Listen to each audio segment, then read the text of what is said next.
This afternoon from Tropicana Field, the Boston Red Sox, after clinching a postseason spot last night, have eyes on another sweep, going for 3 in a row against Tampa Bay, and eyes on a larger prize, the American League East, 5.5 up on Toronto with 7 games to go, and the Red Sox riding a 10-game winning streak. Hi, everybody. Very happy Sunday to you. I'm Dave O'Brien. My partner is, of course, Jerry Remy, and Garen Austin along in just a couple of moments. Indeed, the Red Sox last night clinching a postseason position for the first time since the magical season of 2013. But, Jerry, they have eyes on the division. Well, they do, and it was exceptionally nice because, you know, the Red Sox have not been in postseason play for 2 years. As a matter of fact, they've been in last place. And, you know, some of the interest in baseball had kind of disappeared from Fenway Park. Well, it's back, and it's back in a big way. But you're right. The fact is there's much more work to do. And one thing they've got to do is win their division, you know, become the first place team, and that's not that far away. That's not out of reach. The second thing they've got to do is try to finish with the best record in baseball. Right now, Texas and Cleveland are right there with the Red Sox. I think the Red Sox maybe have the most difficult schedule remaining out of the 3 ball clubs, but boy, if you could win that first seed, you would be at home throughout the whole playoffs. That would be certainly exciting for the Red Sox to play their initial games at Fenway Park. So keep winning, baby, you know, and get another one today, get another sweep. Yeah, trying to make it 11 consecutive wins today with Eduardo Rodriguez on the mound.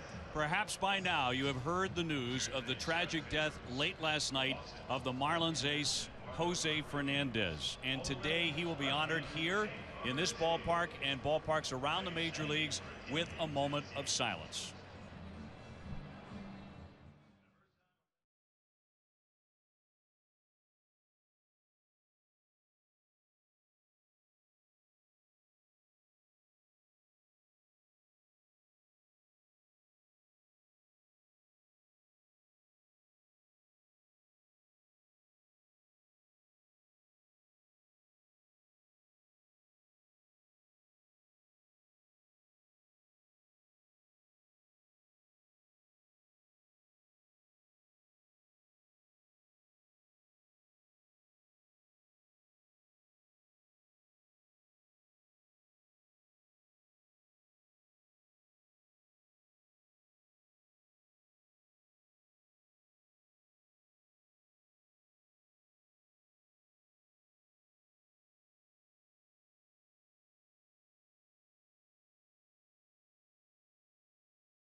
As the Red Sox and the Rays are about to play Game 3 and finish up the series, the Sox having clinched a postseason berth, looking to wrap up the division here in the next few days, heading to New York in just a moment. The 24-year-old Miami Marlins ace Jose Fernandez was killed in a boating accident early this morning. All of baseball is mourning the loss of a great young pitcher who had a spectacular start just 5 days ago when he defeated Washington 1-0. Go to the public address announcer, Greg Khalil here. Central Florida Air Force ROTC Honor Guard. Overnight, baseball suffered an unimaginable loss when one of our brightest, youngest superstars, Miami Marlins pitcher Jose Fernandez, was tragically killed in a boating accident in the waters off Miami Beach. Only 24 years old and just 76 starts into his career, Jose was already in the elite class of pitchers. His incredible talent was matched only by his joy and passion for baseball and life. Jose was born in Cuba, and it wasn't until 2008, at the age of 15, that he was able to successfully defect to the United States and eventually to the Tampa Bay community.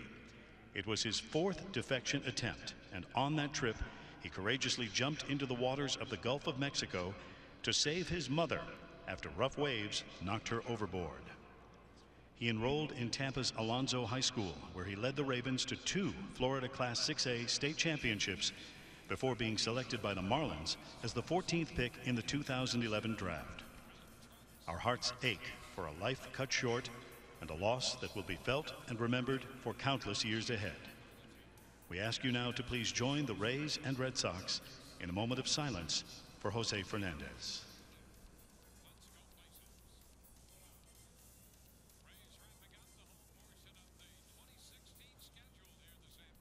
Thank you. At this time, please join us in welcoming Caitlin Folsom to perform our national anthem, presenting today's anthem in American Sign Language.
Take to the field after a very somber moment here.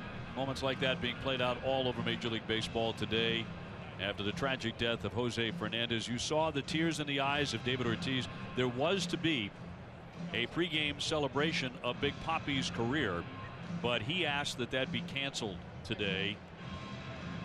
When Jose was selected to the All-Star team in 2013 as a rookie, he couldn't wait to meet one player. That was David Ortiz. He said, I want to shake his hand and tell him he is my favorite player. That was the year that Jose was voted the National League Rookie of the Year. And David Ortiz and the Red Sox will be trying to knock off Tampa Bay here today to win their 11th consecutive game. A 10-game winning streak coming in. Here's a look at the Red Sox lineup, brought to you by BuyAToyota.com, Toyota's website for deals. It'll be Dustin Pedroia to lead things off, and then Xander Bogaerts and David Ortiz, followed by Mookie Betts in right, Hanley Ramirez at first, Travis Shaw at third, Chris Young, Andrew Benintendi, and Christian Vasquez doing the catching today against the Rays starter presented by GMC. Jake Odorizzi coming in at 9 and 6. Been a hard luck guy with a lot of no decisions, a 3.73 ERA. The Rays defense is brought to you by DraftKings, and they are 13th in the American League with 91 errors on the season. Evan Longoria will be at third base. Brad Miller moves the shortstop. Logan Forsythe at second. And Richie Schaefer, the first baseman. Left to right, Corey Dickerson, Kevin Kiermaier, and Mikey Matuk. Luke Maile doing the catching today for Odorizzi. Here are the umpires today. They're brought to you by ToyotaCertified.com. Sam Holbrook has the plate. Paul Emmel at first base. Scott Barry at second. Carlos Torres will make the calls at third. We're available. This telecast can be heard in Spanish by selecting the SAP button on your TV remote. SAP presented by ToyotaCertified.com. Search for your factory back Toyota certified used vehicle right now. It's good to know the factory has your back. Buenas tardes, amigos. Now, the last Red Sox winning streak that was longer than 10 in a row was 2009 when the Red Sox won 11 straight. Trying to match that today and trying to pick up their 92nd win before moving on to New York. Off day tomorrow, and then 3 against the Yankees. And then the last 3 against Toronto at Fenway. Dustin Pedroia, the biggest star of last night's win, will lead things off, and Petey will take a strike. We're underway. Odorizzi this year has faced the Red Sox 4 times, a 1-1 record with a 5.32 ERA.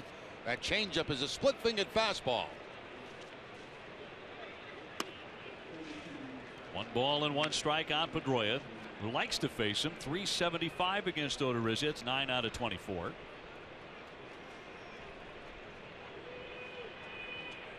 Last night, a grand slam to turn the game completely around, but before that made a great defensive play at second base, so he had his fingerprints all over it. Red Sox win, coming from behind, as they have done so often on this 10-game win streak. Now we'll take a look at the grand slam last night after a very long at-bat, fouling off tough pitches. He gets a changeup. He got about 5 changeups and not at bat, and finally goes deep to give the Red Sox the victory in the ball game last night. That was a great at bat. Fly ball into right center field. Kiermaier will move on over to make the play, because one of those pitches you talked about, Jerry, he barely nudged a seam on the baseball to stay alive. That's why you battle all the way through your at bat. You know, it was incredible the way Dustin was able to foul off one of those pitches, just barely getting a piece of it, and kept that bat going for him, and finally it ended up in the grand slam home run. Tremendous at bat by Pedroia. Xander Bogaerts, 293 with 20 homers, 88 runs batted in. Another guy who has faced Odorizzi and enjoyed it. He's hitting 348 against this guy, 8 out of 23. And back to Pedroia for just a moment. That play at second base, you had mentioned at the time the key to it was Dickerson freezing over there as the base runner at third. It's exactly what Pedroia said after the game. He caught it out of the corner of his eye that he had frozen. Yeah, you kind of figured that, because, you know, your initial reaction on a play like that is, well, give him the run, go to first base. But when he saw Dickerson just freeze a little bit, he knew, especially where the ball was hit, he had time to go home and get the out. But an uncommon play. Very uncommon, but the runner at third base has to freeze because he doesn't know if that ball's going to be caught on a line or not. And Pedroia, to his credit, able to see that, realize that, and then make the throw to the plate. Just a great play. So Pedroia in the clutch offensively and defensively last night as the Red Sox rallied from a run down. Wound up winning it 6-4. And they've taken the first 2 games of the series. Ortiz on deck. And the 2-2. David, of course, very, very emotional during the moment of silence. But baseball rolls on, and you've got to go out and hit and try and win another ball game. The 3-2 from the righty, and popped him up, foul, back out of play. Well, this morning in the Red Sox clubhouse, you could hear a pin drop. I mean, everybody was glued to the television sets that were on in the clubhouse, and obviously giving the reports of the tragedy overnight, and it's about as quiet as I've ever seen a major league clubhouse. 3-2 again to Xander, and crack foul. Before the game, David was there with his thoughts all to himself, and look at his cap. JF 16, honoring Jose Fernandez. They were talking about it. He defected from Cuba after his sophomore year of high school. Wound up going to high school here, 20 miles from this ballpark in the Tampa area. 3-2 on the infield, chopper along the line, but a foul ball. Jose's last start was 5 days ago. He beat Washington 1-0. How about this line? 8 innings, 3 hits, no walks, 12 strikeouts, 2 hours, 11 minutes. Incredible. Don Mattingly, his manager, says the best game he'd pitched all year.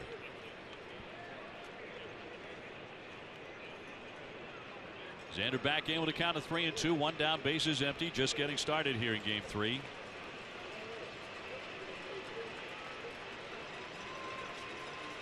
(3-2) again, and again fought off. And fastball averaging about 92 miles an hour right now from Odorizzi.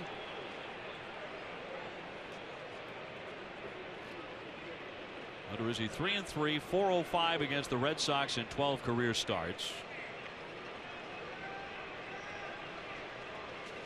Deals the 3-2. And up high, he walks it. So Xander Bogaerts is aboard in front of David Ortiz, who's playing his final game at Tropicana Field.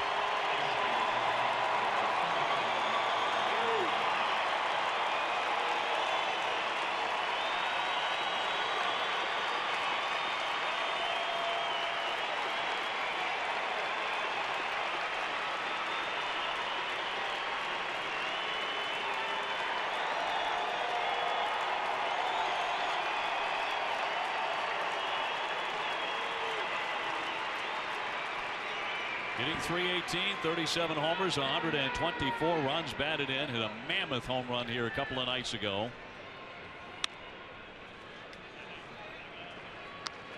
He is hit 35 in this ballpark, more than any visiting player. 53 altogether against Tampa Bay.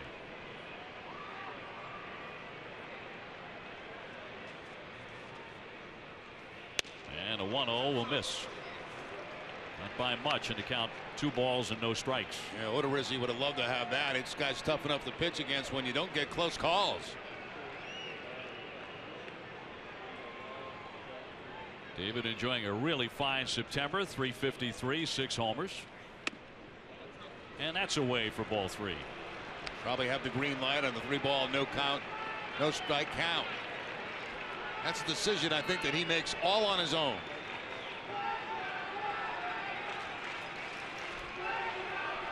Xander Bogaerts on at first. And the strike. He thought about it, but stayed away. Yeah, ball a little bit too high for Ortiz's liking.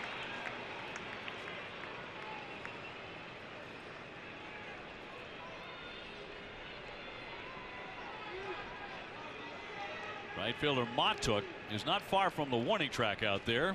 Here comes the 3-1. A bullet down the line. That's going to strike the fence.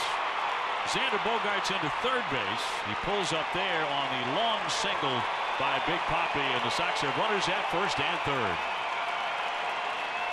Not sure what that pitch was. It looked like it might have been a split-fingered fastball from Odorizzi. Was down in the zone, and Ortiz rakes it down that right field line. So a very easy first and third situation for Bogaerts. Ball kind of dipped at the end. Tough to tell whether it was a cutter or a splitter. That will send up Mookie Betts. Right now is as hot as he's been at any point this season. There's an 11-game hitting streak, and he's hitting .463 during it. .321 overall with 31 home runs. Red Sox trying to strike right away against Odorizzi. 1 away, and he takes ball 1. The Red Sox could clinch the American League East as soon as tomorrow. Red Sox have a day off. They win today, and Toronto loses the next 2. And a strike.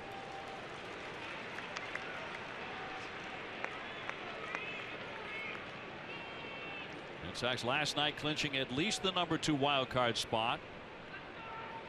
But there was no celebration inside the clubhouse. The 1-1. Waved at and missed.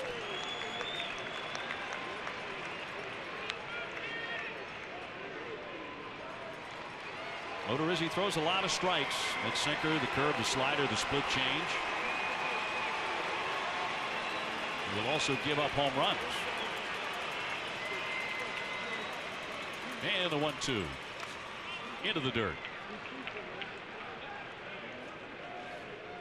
Once again trying that cut fastball. That's back-to-back cutters to Mookie Betts.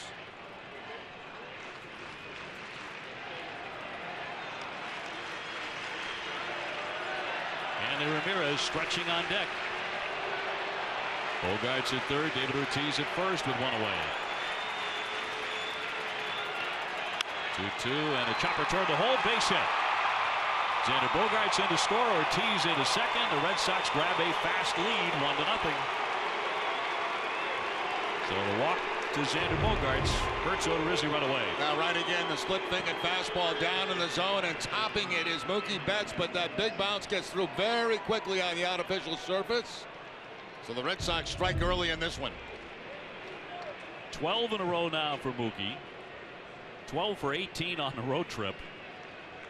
And drives in his 109th run. Well, we've seen a lot of hot stretches out of Mookie Betts, but he is as locked in right now as he has been all season long. And now comes Hanley Ramirez. 294, 29 homers, 110 runs batted in. That's a new career high for Hanley, the 110. 3 Red Sox have reached in a row. That'll be a called strike on the outside edge. Red Sox with the best record in the month of September in the majors at 17-5.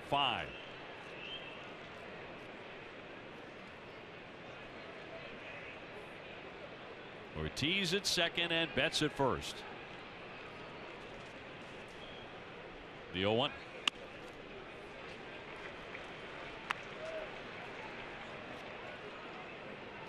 Red Sox have Eduardo Rodriguez on the mound today.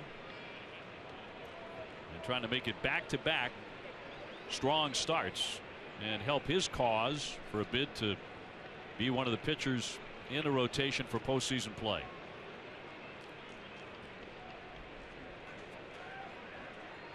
And the 1-1.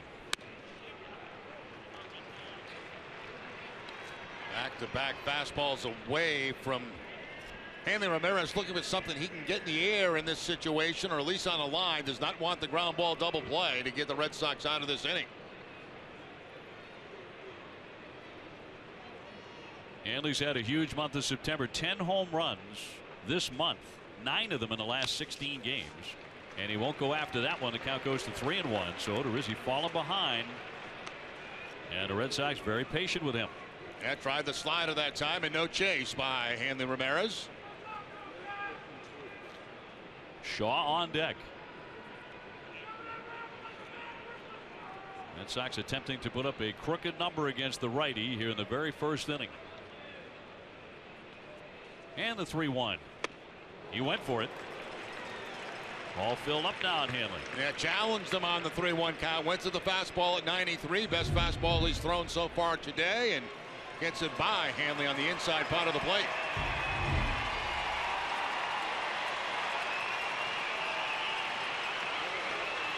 So the count 3 balls, 2 strikes, 1 man out, 2 on, a run in for the Sox. And he flares that one foul. Fans, be sure to stop by Plain Ridge Park Casino. Plain Ridge Park Casino is the official sponsor of winning.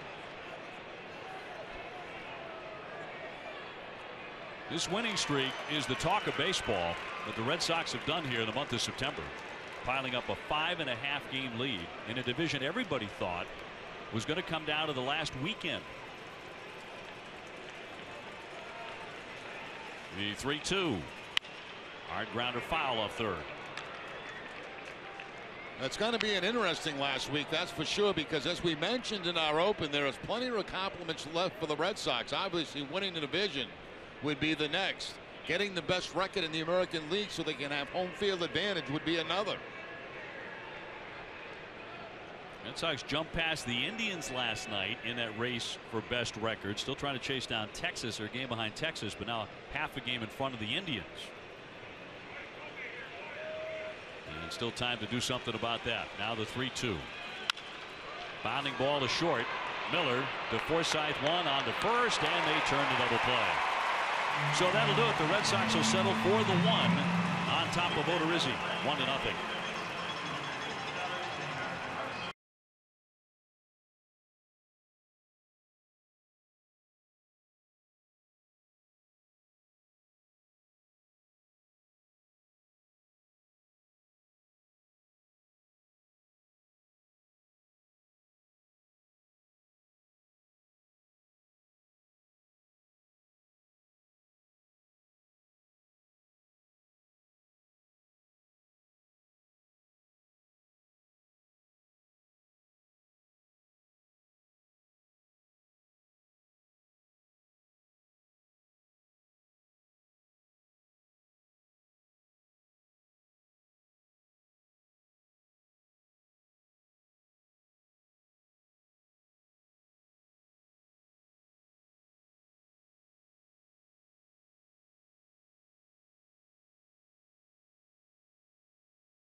Brought to you by New England Chevy dealers. Logan Forsythe will start it. Then it's Kiermaier, Longoria, and Miller. Mikey Mott took in right. Corey Dickerson in left. Kurt Casale is their designated hitter, with Luke Mailey doing the catching. Richie Schaefer at first base. Facing the Red Sox starter, presented by New England Audi dealers, Eduardo Rodriguez, 3-7, a 4.84 ERA. Coming off a very strong effort against Baltimore. Yeah, 6 1/3 in that game, giving up 2 earned runs. And making a bid to be the Red Sox #3 starter in the postseason, but he's battling Clay Buchholz for that honor, and both of them pitching very effectively. Forsythe, 274. He's hit 20 home runs. Got number 20 last night against Craig Kimbrell in the 9th inning. That made it a 2-run game, and that's how it ended.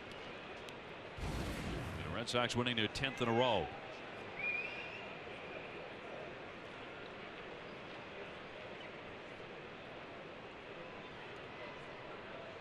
And Eduardo home with a 1-1. Forsythe is 3 for 7 against the left-hander. He has hit a home run against Rodriguez. I think we noticed that last start against the Orioles, Rodriguez was throwing a few more two-seam fastballs, running away from right-handed hitters. The last 2 pitches have been two-seamers. 2-2. Same thing there, turning the fastball over just a little bit.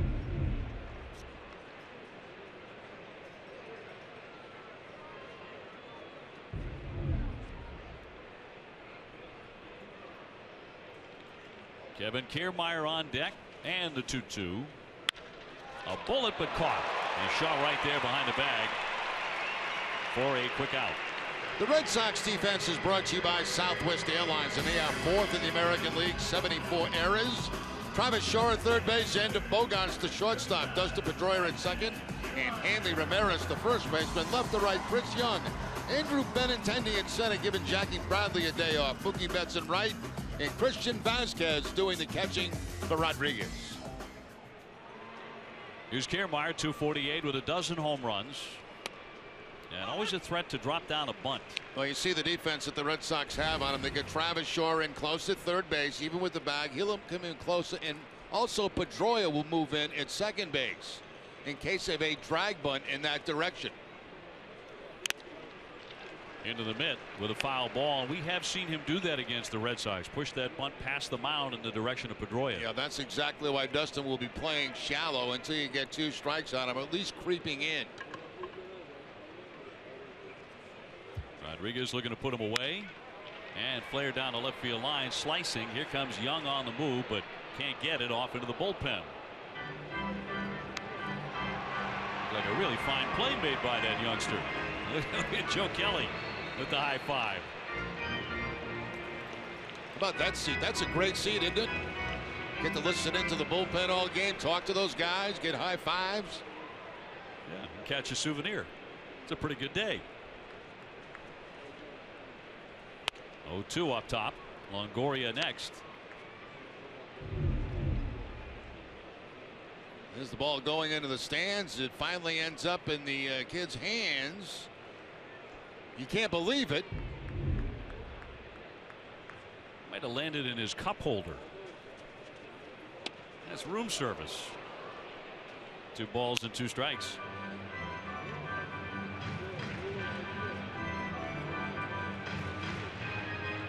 Kiermaier, one of the better defenders in all of baseball. He has hit the Red Sox fairly well, 288 so far this season. 2-2. Just got a piece of that one. Did my eyes betray me? Did I see you putting on some makeup today when we shot the Open? Actually, the last 3 days, I don't know if the folks at home have noticed how tremendous I look. But so youthful. You're embarrassing me, Dave. And well, that's the goal. The 2-2. Did he go? He did. Yeah, he did. That is strike 3. Yeah, he did.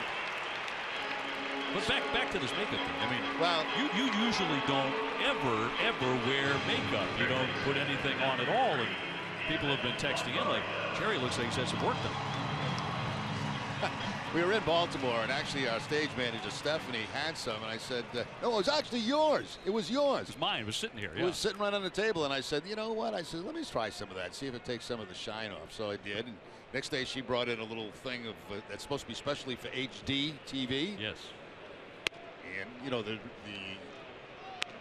Twitter has been like off the charts, how, you know, young I look, and where the wrinkles go, the shine, and all that. So Anita, who's with us here in town, she's been applying it over the last couple of days. Not much, just a little bit, but just a little touch. It's going to stop after today, because I cannot imagine going to New York in front of the crew, you know, the guys in New York, and putting on the makeup. I mean, Mike, the camera guy, would love that, right? So you're not going to see it in New York. So I'm as good looking today as I'm ever going to be. Mike is a hardcore New Yorker. Oh, yeah. And the business you would get if he detects a hint of makeup on you. No, he'd throw me out of the booth. He would be thrown out. Yeah. Like, you know, 29 years in, and I'm going to start using that. I don't think so.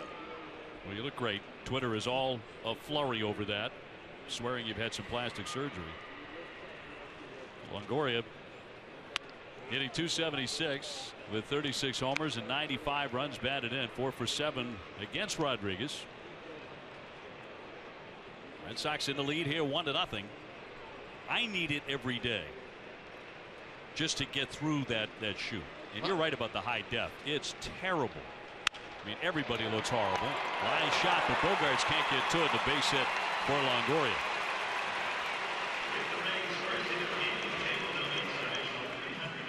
Now base hit that time on the changeup. Off-speed pitches down. It stays in the lower part of the strike zone, but also a little bit inside of Longoria for 2 outs. Just gets it past the dive of Xander Bogaerts. You know, I feel like I'm also energized. You know, when you look good, you just do a better game.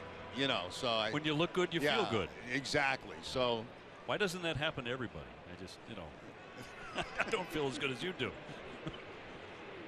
You look a lot better than I do. Miller 250, 30 home runs, having a big year. He's driven in 80. Yeah, it's one of those untold secrets. You know, we use high definition cameras, and everybody loves the high def look. You know, it's what, a decade old now, but it's awful on the people who have to be on screen. Well, yeah, well, that's why they put up a disclaimer every time I'm on camera. You know, to notify the folks at home, please, you know, take the children out of the room. Now you look like $1 million. The 0-1. He stays away, and that misses. Mott took on deck. Rodriguez, in his last 12 starts since the All-Star break, has an ERA of 3.21. And he's been flirting, at least early in games, with no-hit stuff. He's carried a no-hitter into the 4th inning, 4 of his last 6 road starts. That one tagged to right field. Racing back is Betts, has room there on the track to make the catch and retire the side. 1-0 Red Sox.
Career by downloading NESN's free interactive collection of his greatest moments, from on-field milestones, postseason heroics, off-the-field fun. Go to NESN.com/Ortiz34.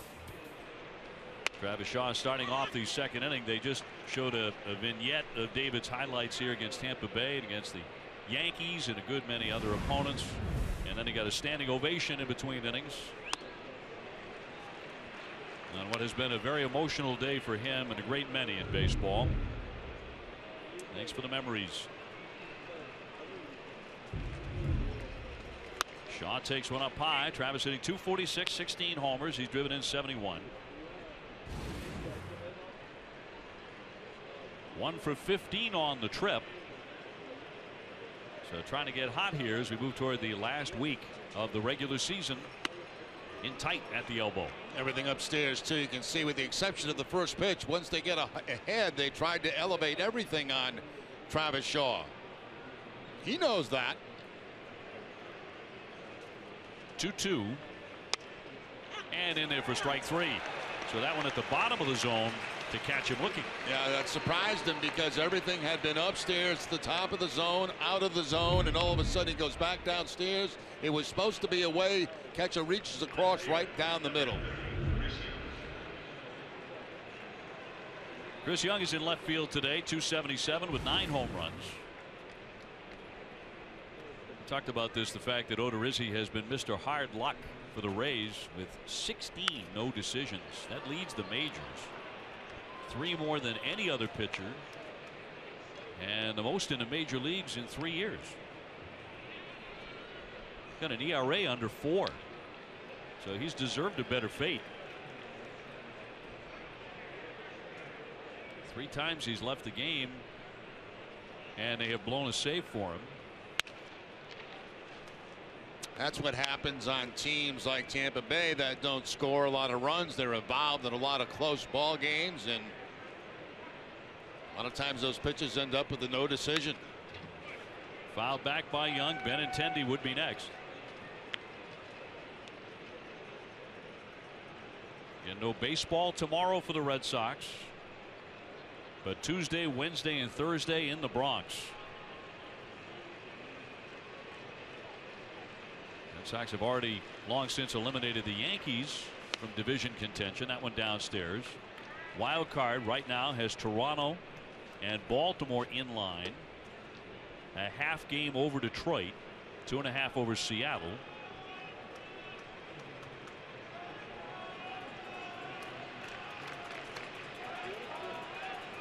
The right-hander with a 2-2 to that left side. The throw on target, close, and just got him.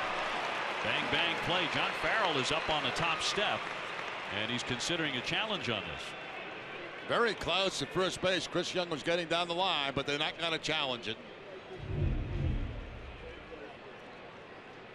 Throw right there did beat him. He got the foot on about the middle part of the bag, and that might have been a difference if he hits the front of the bag. And that all depends on your stride going down the line. If he does that, then that may have been a base hit for him, but it's tough to break stride to do that. Here's Benintendi hitting .318 with a couple of home runs and a 7-game hitting streak. Andrew belting a 3-run homer on Wednesday at Baltimore with that 3 RBI home run.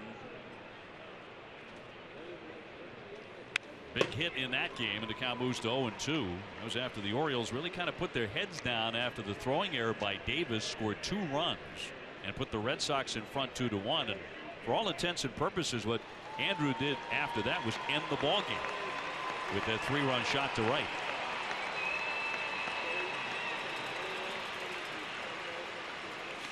Bounced it up there, 1 ball, 2 strikes. Yeah, tried to throw the split finger fastball, just buried it way in front of home plate.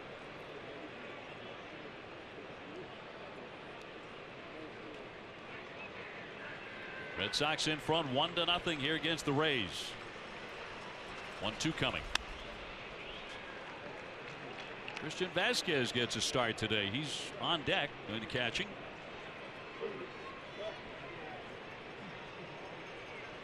He has not played a whole lot since being called back up. The 2-2 makes it 3-2.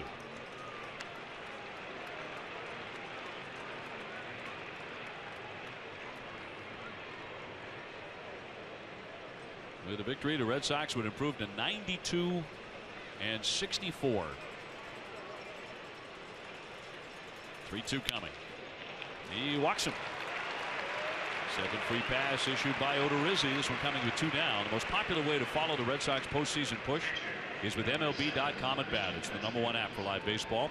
Enjoy game day, StatCast, and more. Get MLB.com at bat on your favorite devices now. Vasquez at 224 with a homer and 12 runs batted in. Recalled on September 5th, and he's only had 1 at bat, appeared in 4 games since then.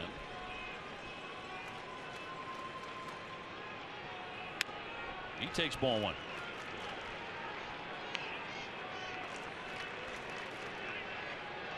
Christian played 42 games with the Paw Sox. He did all right. He hit .270 with a couple of home runs.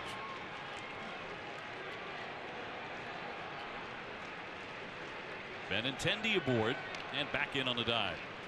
Benintendi 1 steal since joining the Red Sox, and of course you wondered about his ability to steal bases with the knee problem he's had.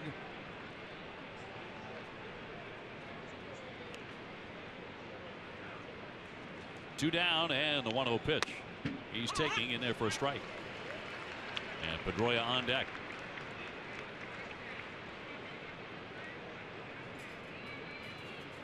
Red Sox have not run as frequently in the second half as they did in the first half. Mookie Betts still has a shot at 30 stolen bases. And a 30-30 year.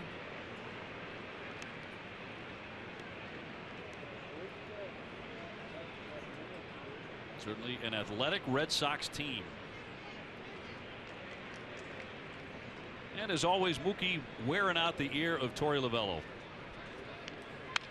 Fouled back to the screen. They have a very close relationship.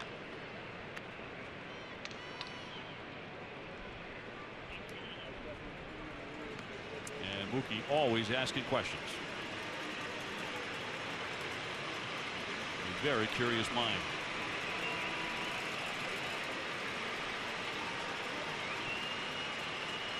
Benintendi off first base with 2 down. Red Sox ahead 1-0. And that one drifts outside. I feel he'll drop back just a little bit now on the 3-2 count, trying to cut off the gap because the runner will be off at first base, and if there is a ball in a gap, it's possible he could score. So they all drop back a couple of steps. Red Sox are really making Odorizzi work. He's thrown 54 pitches already. And he doesn't have 3 outs in the second inning. Runner goes, and it's knocked foul back to the net. So Benintendi was in motion with 2 down and a 3-2 pitch.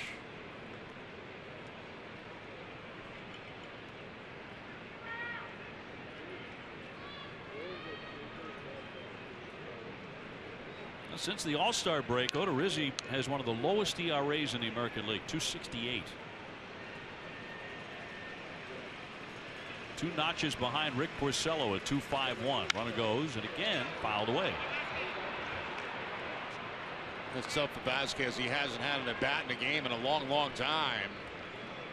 And you feel awfully strange in that batter's box when you not have repetitions of bats.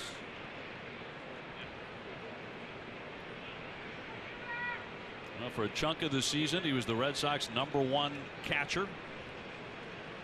Before Sandy Leon grabbed that job with his red-hot bat and never let go. 3-2. The runner goes again. Fouled off once more. Well, long at bat anyway. A lot more pitches than Odorizzi would like to have thrown to the #9 hitter in the Red Sox lineup. And as you mentioned, Dave, that pitch count continues to mount for him. And the next pitch to Vasquez will be the 9th of this at bat.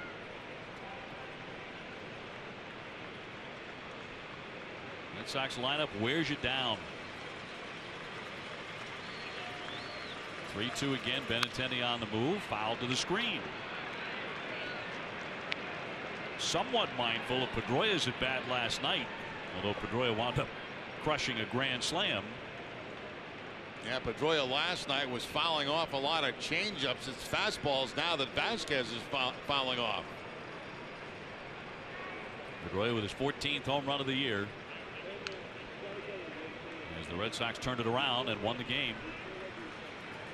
Final of 6-4. Here's the 3-2 once again as Benintendi runs, and that's going to be in there for strike 3. So that retires the side. One left, still 1-0 Red Sox.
With exclusive David Ortiz headwear, apparel, and memorabilia.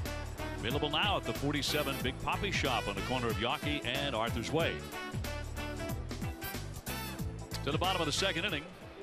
Nice moment there between David Price and David Ortiz.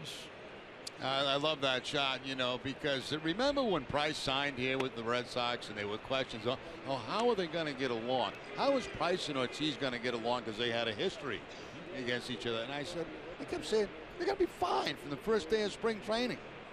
That's just the way it is in baseball.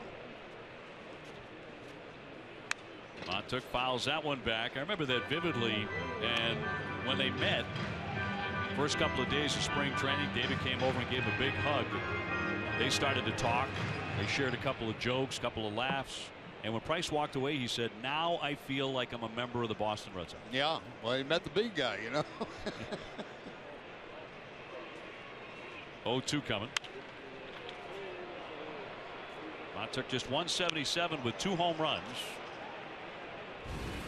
He is from Louisiana, where both his father and his uncle played linebacker at LSU.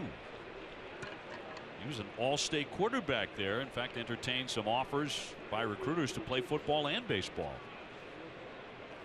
He could really throw it. He fouls that one away. He'll be followed by Dickerson and then Casale. Red Sox in the lead here, 1-0.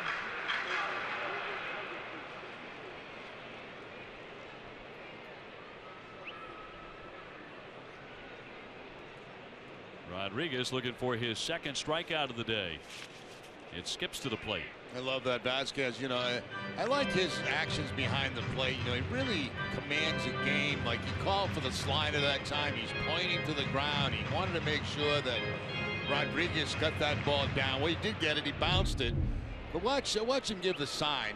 He'll give a sign and point right down. This is where I want it. I want that slider down low. Little pop-up, racing out Pedroia, coming on Betts. Betts coming, sliding. It's off the glove. Benintendi will scoop it up in center field, and down to second base is Montook.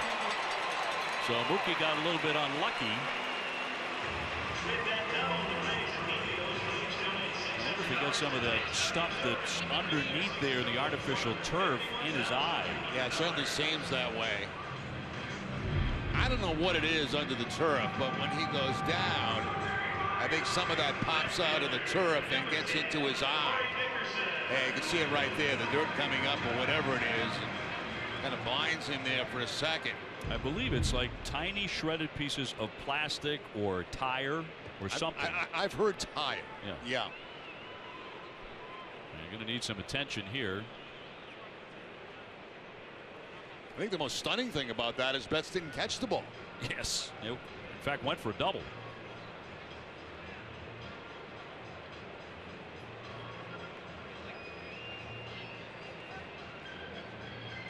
Seen Mookie make plays like that all summer long. That one popped away and rolled to Benintendi, who's in center field today with Jackie Bradley enjoying a day off.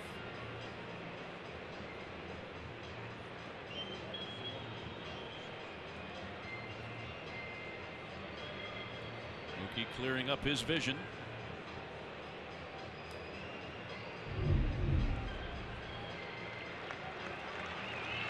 Dr. Pedroia on the scene. Trying to pick pieces up from under his eye. And get those fingers out of there, Dustin. Let somebody else take care of that. I'm not so sure about that. That's not what they teach you in medical school. Play baseball. Soap up. Down to second, Matuk. Red Sox with a 1-0 lead. Brings up Dickerson, hitting .248, 23 home runs. Got to be careful with him. As we've said throughout the series, they live and die with the home run. And they have actually hit plenty of them for a club that has lost 89 games. Dickerson with a season best 3 hits last night. Only 2 players in the American League have more extra base hits than he has since the All-Star break. Is 33. He has been one of their best hitters the last couple of months. The 1-0. He talks about home runs. The top 3 home run teams in the American League. Number 1, the Baltimore Orioles. Number 2, the Toronto Blue Jays. And number 3, the Tampa Bay Rays.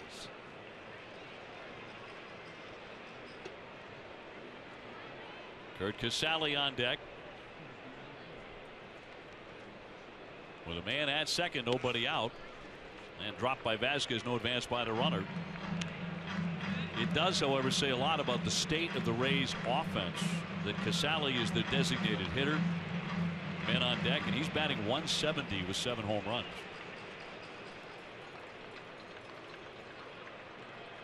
Think about the Red Sox DH with 37 homers and 124 RBIs.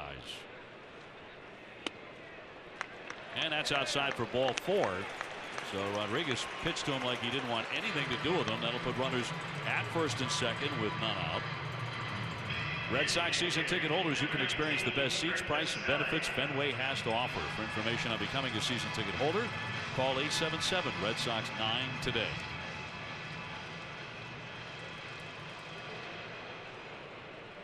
So 2 men on for Casale.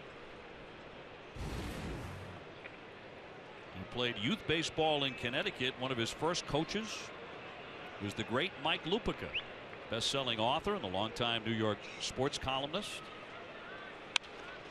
Pops that foul off first base and out of play. Yeah, Rodriguez had a tough time getting his fastball slider combination over to Dickerson, so he tries a changeup on the first pitch of Casale and gets a strike and gets him to foul it off.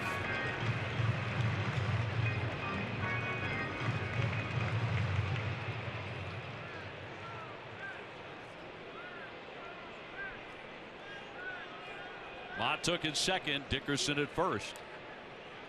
Red Sox with a 1-0 advantage. And the 0-1.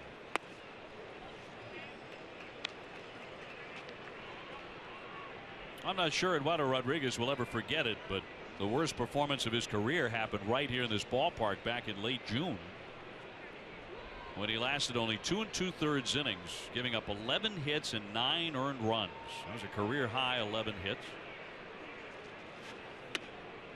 In there for a called strike back in the day when he was really tipping his pitches. And he got hit hard here.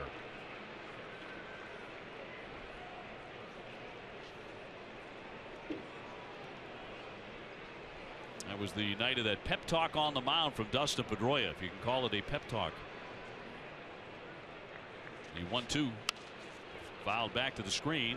Later he would go back to the minor leagues and return and pitch much more effectively. Now he got two things accomplished at the minor leagues. He got his legs stronger, obviously his knee, which he had hurt in spring training. He got away from tipping pitches, which they worked extremely hard on, and it has really not been an issue for him since rejoining the major league roster.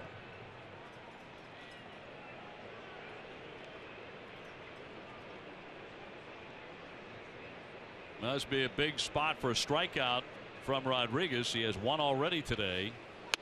And muscles up with a fastball to get him at 94. Yeah, good velocity right there by Rodriguez, and that's exactly what he was going for. The strikeout, no contact, as he goes with the fastball upstairs above the belt.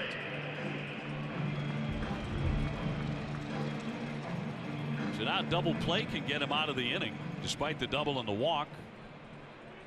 Here's Luke Maile hitting .229 with 3 home runs. Catcher today for Kevin Cash.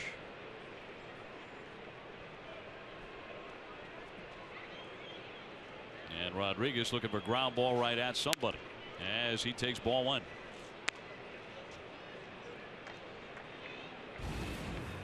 First time Maile has faced Rodriguez. He's not had an at bat against him. He's seen one pitch. Rodriguez has been very tough to hit his last 7 starts, holding opponents to a 171 batting average. 24 hits and 140 at bats. 2-0.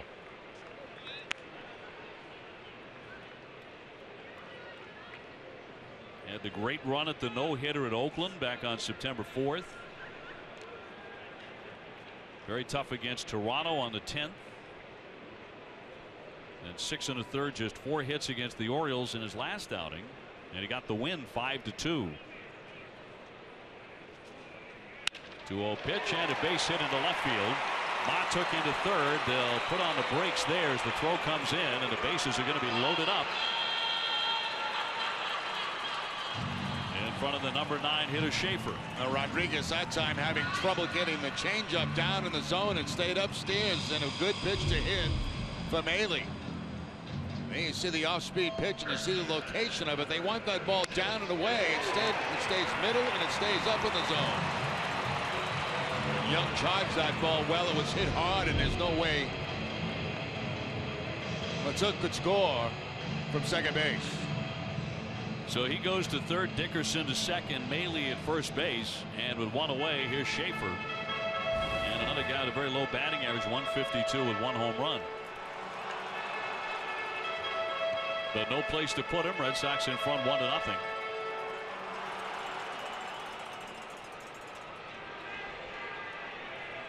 Schaefer playing first base today. Hitless in his last 12 at bats. And that's pounded in there for strike 1.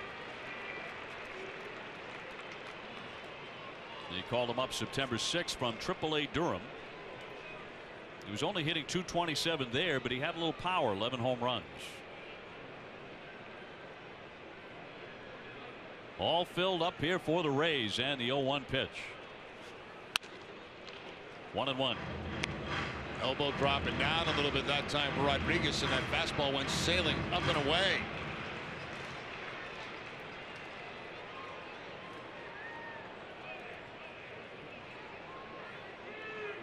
Red Sox pitching, generally speaking, over the 10-game winning streak, has stayed away from the big inning time and time again. Really limiting the damage quite well. Here's the 1-1. And that is inside, according to Sam Holbrook. There you can see Rodriguez shaking his head. He got a call earlier in the sequence when that pitch there was called a strike. This time it does not go as a strike. And to me, both times they were not strikes. One was called and one was not. First, second, and third. Red Sox on top 1-0. Erod trying to keep it. Here's the 2-1 pitch. Fly ball into center. Benintendi moving over. Back to tag is Matuk. And here he comes in to score. The RBI will go to Schaefer. And this game is tied 1-1.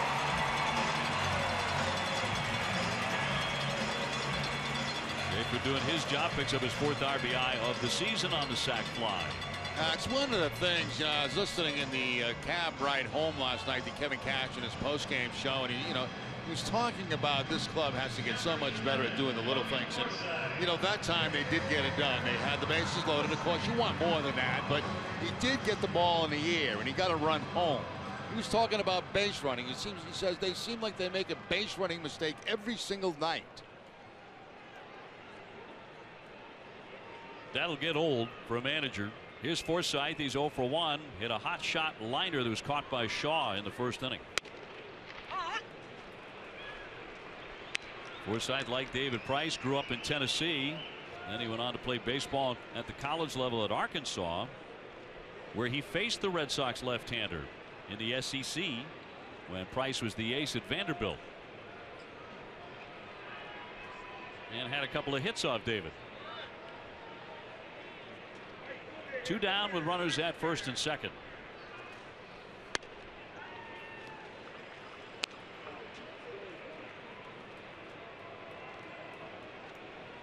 Another man from Arkansas right there, Andrew Benintendi. Huge star there.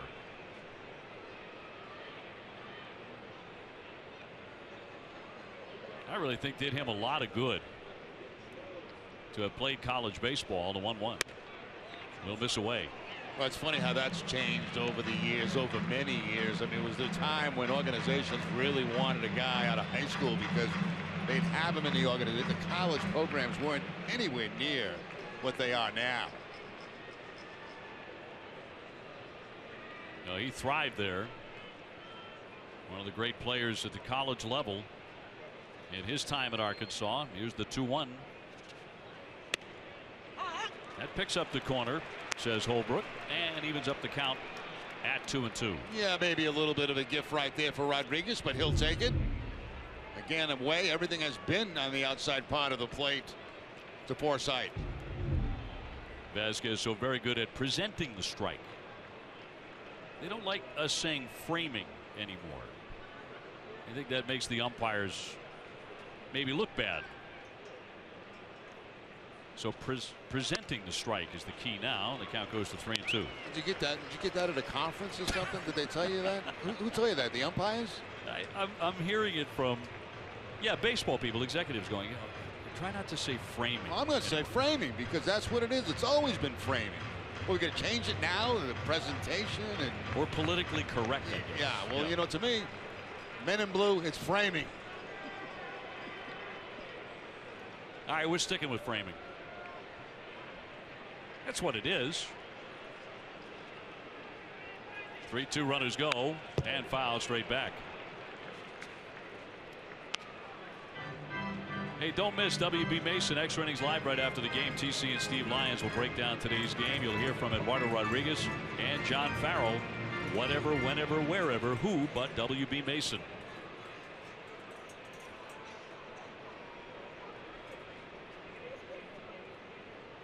Forsythe with good power, 20 home runs. And can turn on a fastball. The 3-2 again from Eduardo.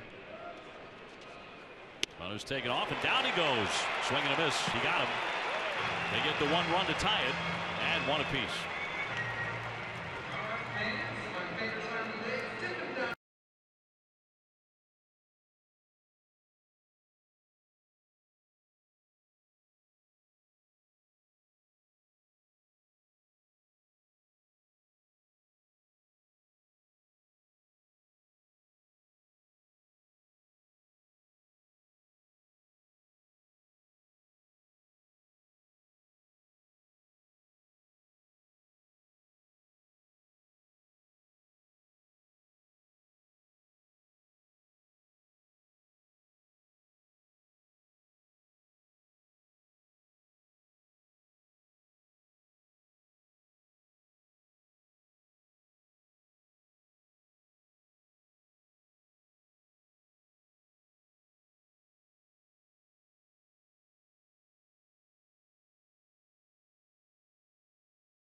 Field. It's the top of the third. We are tied at 1. I'm Garen Austin. Hello, everyone. The pregame ceremony to honor David Ortiz was canceled at his request after the tragic news came out overnight. Instead, Chris Archer and Evan Longoria met with Ortiz to present him with an oil painting of his 500th home run that he hit here at Tropicana Field in 2015, as well as 34 handmade cigars and a $5,000 donation to the Miracle League of St. Petersburg, as well as a $5,000 donation to the University of South Florida Latino Scholarship Program in his name. Guys? All right, Garen, thank you very much. Dustin Pedroia fouls that one away, 0 for 1 today. Red Sox are tied up 1-1. Longoria behind all of that, as it seemed like leading up to today there was maybe a little reluctance until the last couple of days by Tampa Bay to have a ceremony, and then they decided they were going to do one, largely because Longoria said we're going to honor David Ortiz, and then out of respect because of the tragic death of Jose Fernandez, they canceled that ceremony. But this was just a while ago. David Ortiz pointing to Longoria and saluting to him to say thanks for putting all of that together. Immense respect for David around the league. 2-2. High fly ball. He jumped on that one deep to left. Dickerson's backing up to the wall, and she's gone. Back-to-back days for Dustin Pedroia. This one puts the Red Sox in the lead, 2-1. His 15th.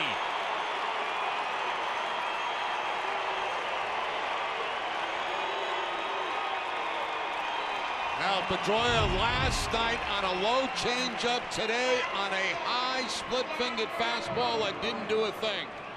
And out of the ballpark it goes. Odorizzi has a tendency to hang that splitter, and when he does, that becomes a very hittable pitch. Speedway is proud to be New England's first choice for value and convenience, and for every Red Sox home run this season, Speedway donates to Boston Children's Hospital. Stop by a Speedway near you and pick up your free Speedy Rewards card and start earning points today.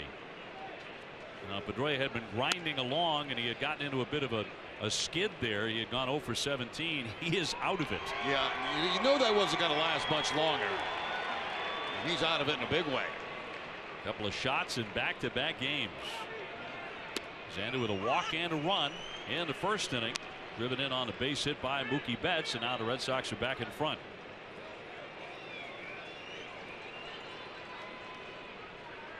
And a 2-1 from Odorizzi.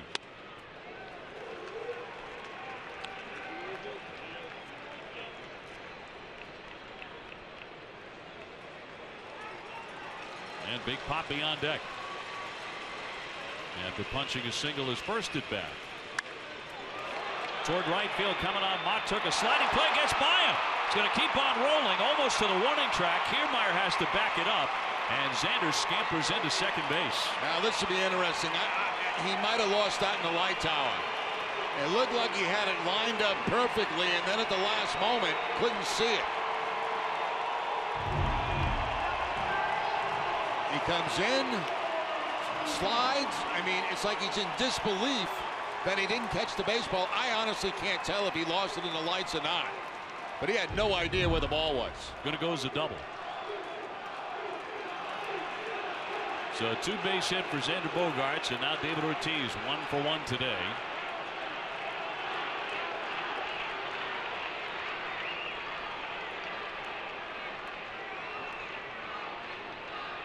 He does have one career home run against Odorizzi. Reading an article today about the MVP debate. A lot of talk, of course, about Mookie Betts and about Mike Trout. They quoted Josh Reddick, who used to play for the Red Sox, now he's playing for the Dodgers. They asked him, you know, you've played in both leagues, you've seen a lot of players, you've seen the best players in both leagues. Who's your American League MVP? And he said, that guy in Boston. They said, well, talking about Mookie Betts? He said, I'm talking about David Ortiz. He said, I think what David Ortiz is doing makes him the American League MVP. That's Josh Reddick's opinion. In there for a strike. Now, most of the focus obviously has been on Mookie Betts, and it should be. But you start looking at these numbers from David Ortiz and what he's meant to this ball club all season long. Pops that one up, but foul out of play. I mean, in my opinion, and we started talking about this a week ago, he's got to be in the debate. He's got to be. You take the sentimental thing, too, where it's his last year. That may sway some voters, too. And the unseen element of this being his last year and how much that may be driving this ball club to some degree. That's a fascinating topic as well. But just the numbers, the sheer numbers: 37 home runs, 124 runs batted in, leading the majors in slugging percentage, leading the majors in OPS. And don't forget his 2 steals. And the 2 stolen bases. Has not been caught. Swing and a miss. Spins him around, and down he goes. He strikes out a man at second base for Mookie Betts now. Yes, kept that fastball away from Ortiz that time and got the swing and miss. Mookie 1 for 1 with the RBI single to drive in his 109th run, which means he has now reached in 37 consecutive road games.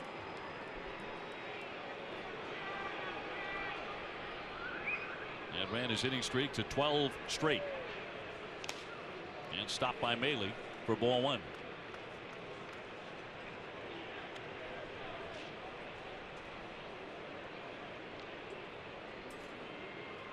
Benintendi came up. Red Sox had to keep on adding to that killer bees. He's been a hot hitter too. Here comes the 1-0 pitch to Mookie. A strike. That ball's too high. That's not a strike. That ball's up and out of the strike zone.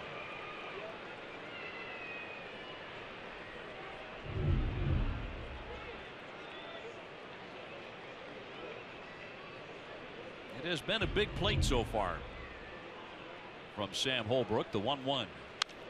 Luke foul out of play. DraftKings is the official one-day fantasy baseball partner of the Red Sox. Experience the thrill of playing at DraftKings right now. Play free daily using the promo code NESSON at DraftKings.com. Bogart's on with the double that Montook could not catch.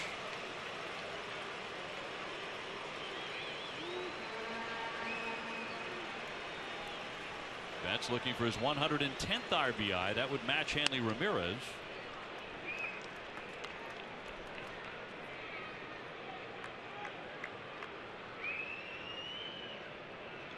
Xander Bogaerts would have to have one big week to get there to 100 RBIs. He is at 88.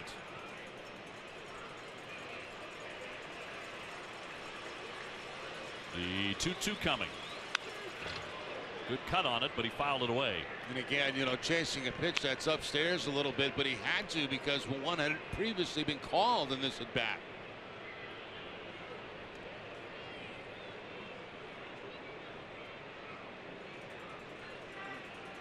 Jackie Bradley resting today. Jackie with 87 RBIs. And a 2-2 to Mookie Betts. A little pop up. Here comes Schaefer giving chase, but can't get to it. Activity in the bullpen now for Tampa Bay. Steve Geltz, the right-hander, is loosening up. Red Sox in the lead 2-1. So far 4 hits against Odorizzi, but his pitch count is already at 79 with 1 away in the 3rd. We have seen the Red Sox do this against so many pitching staffs, so many pitchers. They've done it in this series. They did it to Archer, and they're doing it to Odorizzi.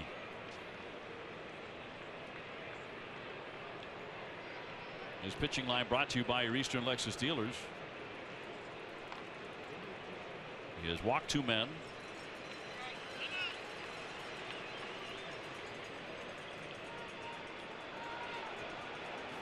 Mookie now with 209 hits to lead the major leagues after his first inning single. And the 2-2. Would not chase it.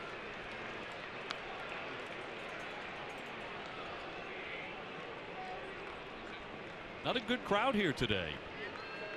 By Tampa Bay Rays standards, certainly at 25,000 last night.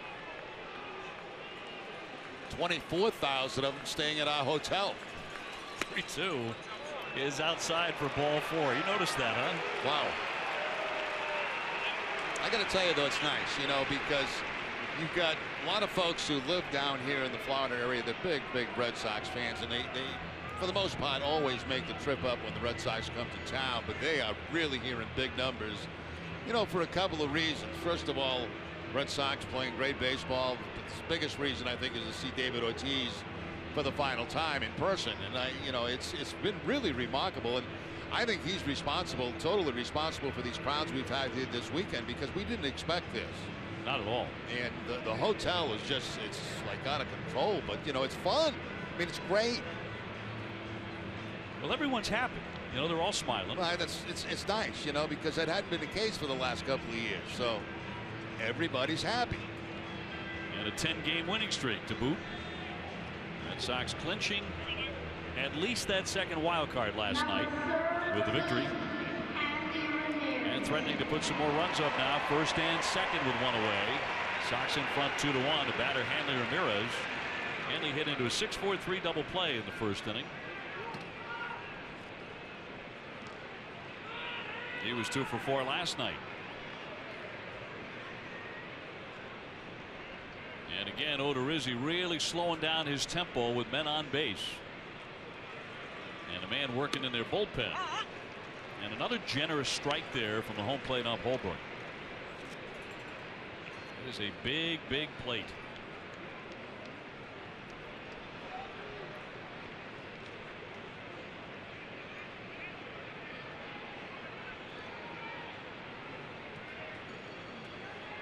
And the 0-1 to Hanley.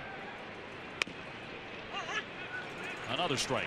That's 2 pitches on the outside part of the plate that I don't think either one should have been called a strike. Now, you know, got to say, well, Jerry, you know, you're rooting for the Red Sox. Well, yeah, that's true. But the fact is, I'll call him out on you know, on the other side too. Now he throws anything out there, you got to swing at it. I was about to say, he's got to get ready. Could be a couple inches off the plate, but it may be a strike.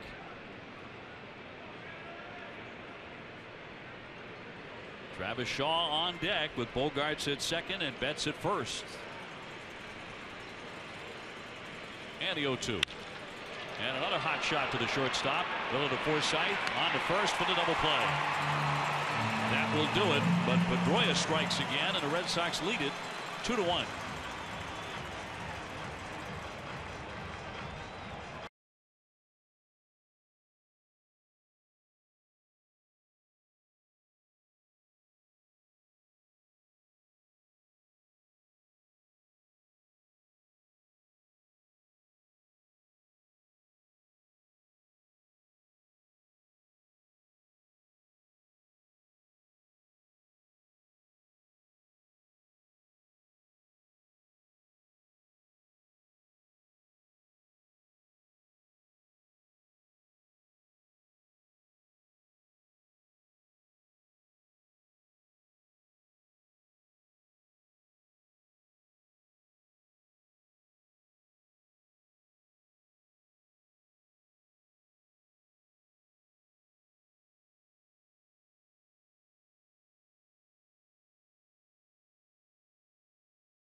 Sox moment honoring the 1986 Red Sox. In game number 156, the Red Sox would lose to the Orioles 6-3. Wade Boggs went 4 for 4, and he scored a run for the Red Sox in the defeat. Red Sox are leading this one 2-1 here in St. Petersburg at the Trop. Dave O'Brien alongside Jerry Remy and Garen Austin. And Rodriguez with a slender lead here, going to work against Kiermaier, Longoria, and Miller in the last half of the third. Kiermaier just 2 for 10 in this series.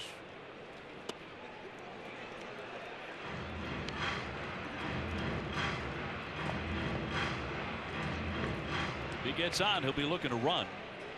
Perhaps. Does have a left-hander on the mound today, and Vasquez behind the plate. And the 1-1 along the first base line, a foul ball.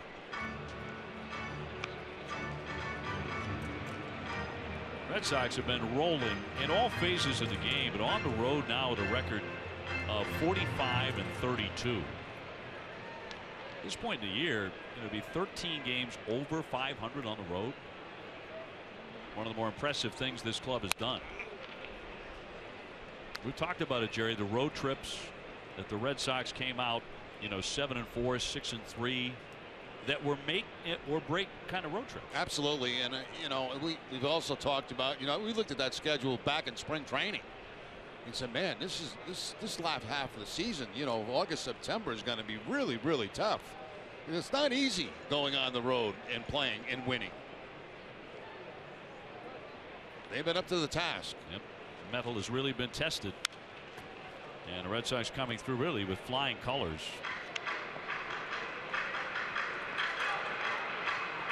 You think back to August and a trip that began with the one game in Cleveland, the makeup game, which was supposed to be an off day for the Red Sox. They didn't have an off day for like 21 or 22 straight days. Then went to Baltimore, and that one got him. Kiermaier gets struck by the pitch. So he is on the hard way to start the bottom half of the third inning, and they're going to bring the trainer out. Yeah, it looked like a changeup that time that got away from Rodriguez. That's going to go inside and get Kiermaier. Looks like on the left wrist somewhere. That'll be checked out while he's at first base.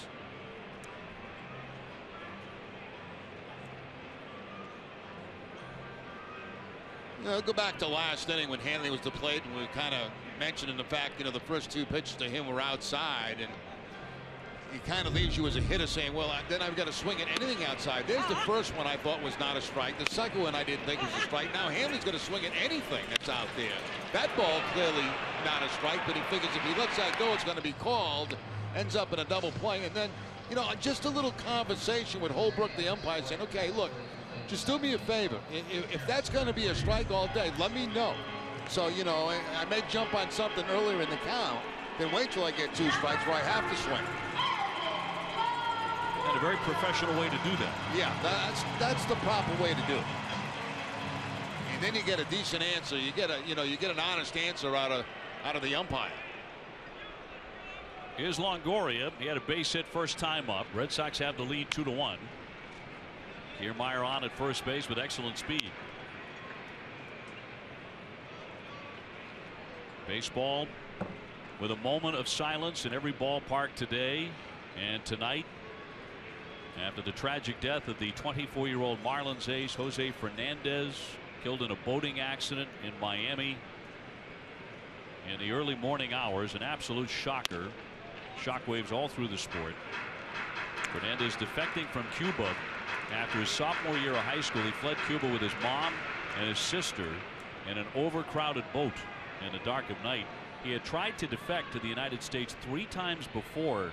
He was captured and sent back to Cuba, and he was imprisoned on a couple of occasions.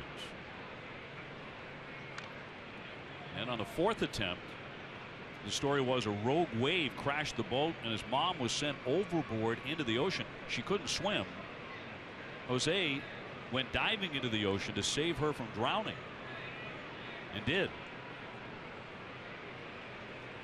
An incredible story. And then all of his success here in the United States. One of the great pitchers in the game. Longoria tried to hold up, and it's inside. A little bit inside, as you can see there, by a good 2 or 3 inches. Certainly a pitch that Rodriguez would have liked to have had, but not going his way. Brad Miller on deck.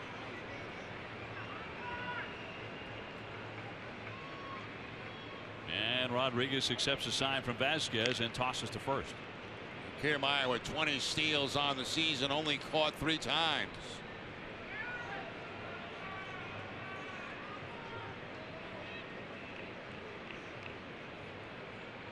Now, baseball certainly lost a great talent.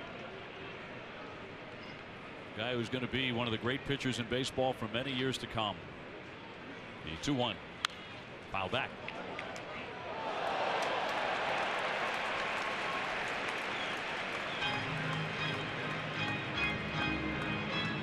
And Justin Marks going down the bullpen.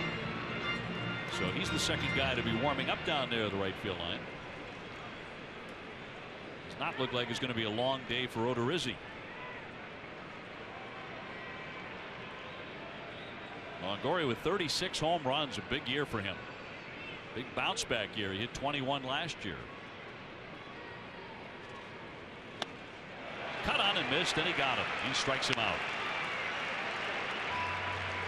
Now 4 strikeouts on the day. 2 of them have been on the changeup. This is the changeup also to Longoria. Able to keep it down in the strike zone. A little bit of an off-balance swing. The other 2 strikeouts, 1 on a slider and 1 on a fastball. Miller 0 for 1. He's lined to right field. That one took Mookie Betts to the warning track. And he is another Ray who swings for those fences. 30 home runs, 1 more than his career total prior to this season. Been a breakthrough year for him, as he'll take the fastball for a strike.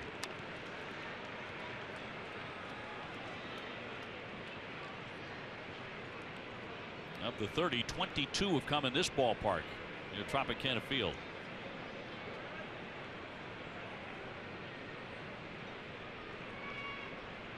Bogart's playing to the right of second base in the shift.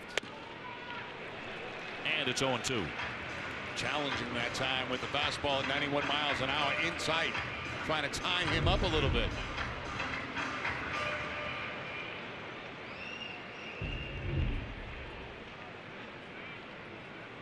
Miller hitting just .240 against lefties. Only 3 home runs against southpaws. And 27 against right-handers.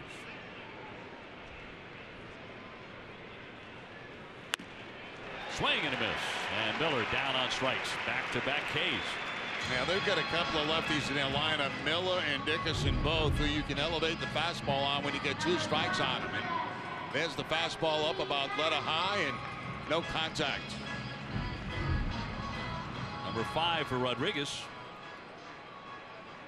And now trying to make it 3 in a row against Mikey Matuk, who took him for a double and scored a run in the second inning. 2-1 Boston. Red Sox going for a 3rd consecutive sweep.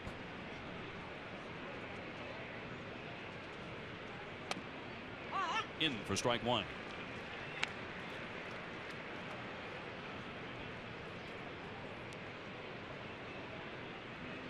Matuk had trouble with a line drive by Xander Bogaerts in right field in the 3rd inning. That went for a double. Went past his glove. He was shocked that it was not in the glove when he took a look. Went for 2 bases. In for a called strike at 92.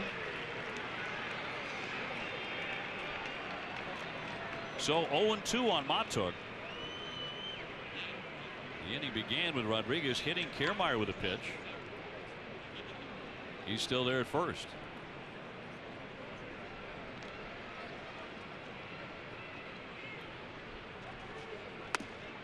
That's in there for strike 3. Caught him looking at 93, and he strikes out 3 in a row.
By Kia, and this will be Justin Marks coming out of their pen. His stats are brought to you by McDonald's. I'm loving it. A 150 ERA in just 2 appearances. And a left-hander to take on Travis Shaw. The Red Sox in the lead 2-1 going to the 4th inning. So the day is done for Odorizzi, who went only 3 innings.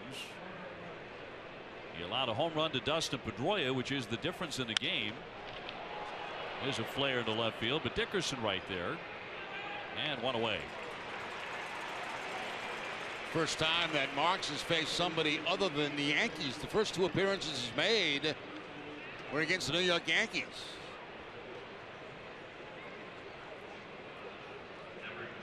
Made his season debut on the 9th against New York.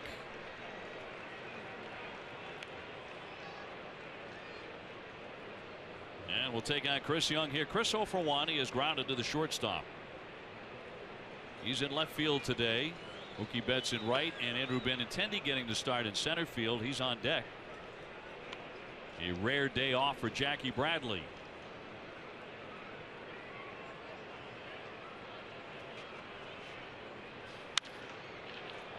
Popped up right side into foul ground now. Here comes Schaefer.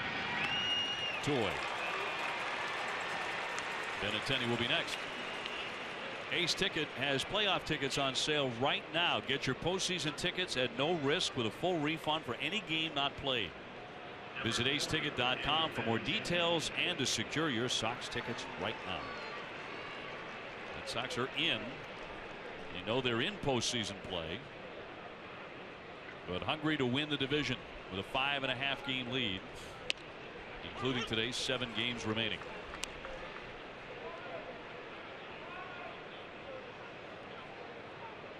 Benintendi taking ball 4 in the second.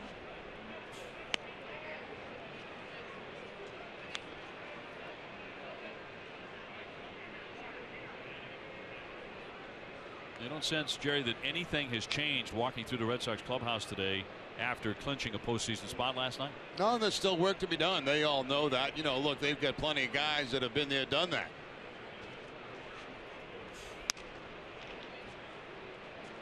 And even though you feel good that you guaranteed a spot in at least a 1-game playoff, that's not what their goal is.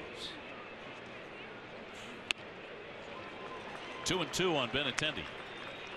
Benintendi has a big gap in right center field. They're really shading him to the opposite field against the left-handed pitcher. So we have Kiermaier's playing in center.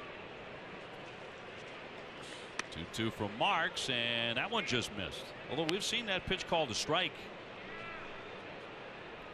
In fact, a little higher than that. 3-2 coming. And he does walk him. So for the second time, the rookie is on, taking ball 4. It's coming with 2 down in front of Vasquez.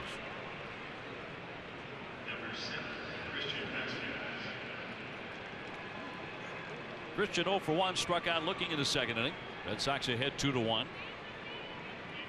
The second home run in as many days by Dustin Pedroia, who was on deck.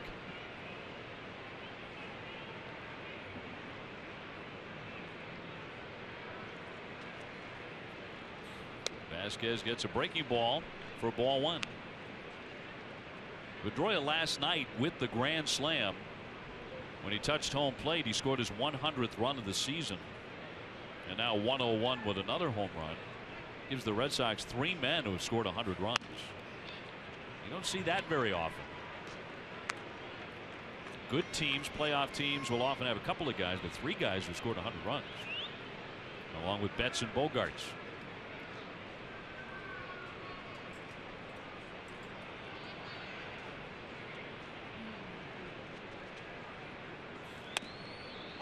Across for a called strike, 2-1. I'd say for the most part you better be swinging today, because anything close is being called a strike. So, you know, at least if you know that as a hitter, you'll adjust to it. Barely outside. What you're looking for as a hitter is that consistency. Yeah. Does it still tick you off a little bit because you know it's not a strike? You know, not as much if as long as it's consistent, and they tell you, you know, look, that pitch is going to be a strike. That's a shot into left field. It's going to bounce on the turf and keep on rolling up against the fence. Benintendi, good wheels heading into third. He'll stop there. Vasquez ripping himself a double.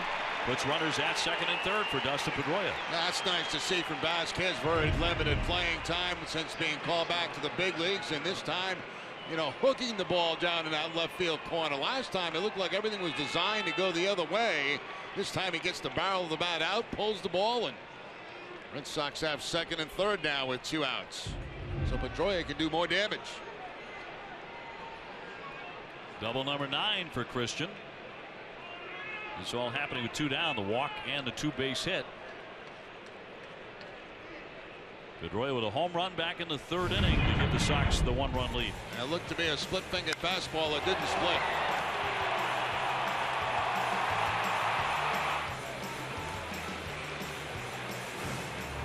Number 15 for Petey.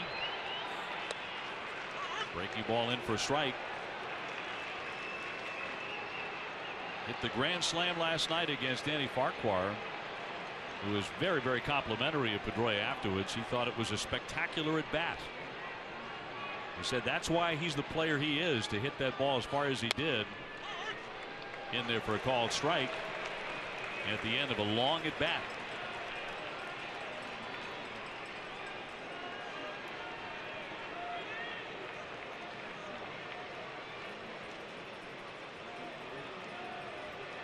Here's the 0-2 pitch from the lefty.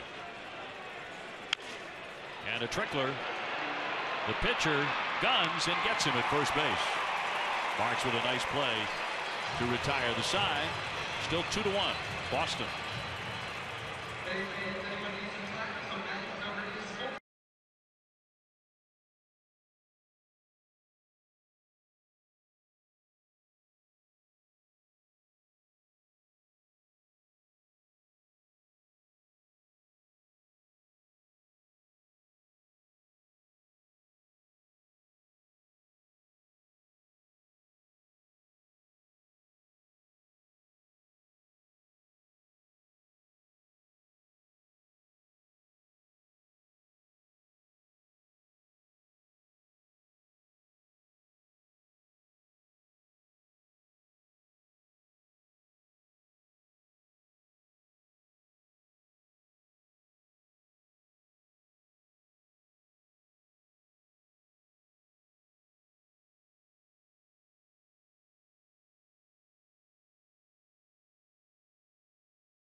Keep it moving moment brought to you by Old Dominion. Now 3 straight strikeouts for Rodriguez. He gets Longoria on a changeup. Then Miller a high fastball about letter high. But took fastball inside part of the plate. So after the hit batter, 3 straight strikeouts for Rodriguez. Old Dominion helping the world keep promises. So 6 so far today for the lefty. Dickerson to lead off here in the 4th inning. Red Sox in front 2-1.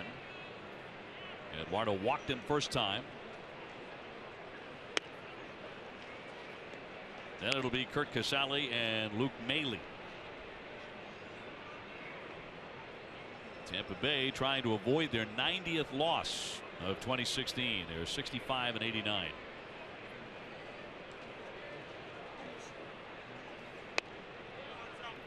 2 balls, no strikes on Dickerson.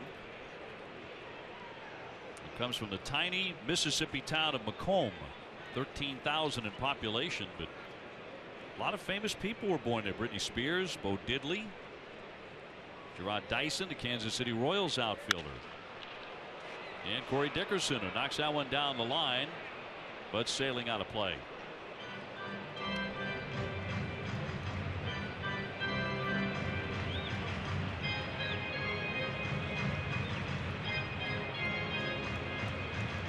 He's coming off 3 hits last night. But the Red Sox won the game, if you missed it, 6-4. Shooting for 11 straight wins here today. And the 2-1. He wound up to hit that one, 2-2. That's what we're talking about. You know, guys like Dickerson, guys like Miller, they become vulnerable to that high fastball. If you can elevate it like that with that kind of velocity, there's going to be no contact. So Eduardo's trying to reel off 4 consecutive strikeouts going back to last inning.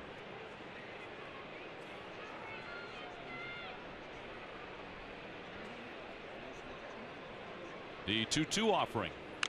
Fouled it away.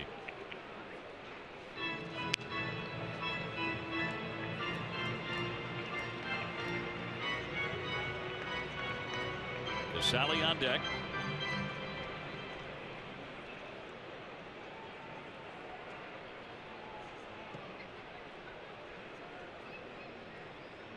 And Rodriguez getting a sign here from Vasquez. Trying to put him away with the 2-2, and here it comes. And he does. And he makes it 4 straight whiffs. Now, you got to love that. You know, he threw a bunch of fastballs up in the zone. So what does he call for? The changeup down. Completely changes the eye level of Dickerson, going with the changeup that was actually down in the dirt, and he chases a bad pitch.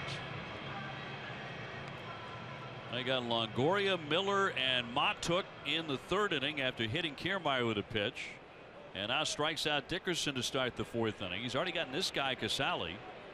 He struck him out in the 2nd. And that is away for ball 1. Mentioned this earlier that Casale comes from Connecticut.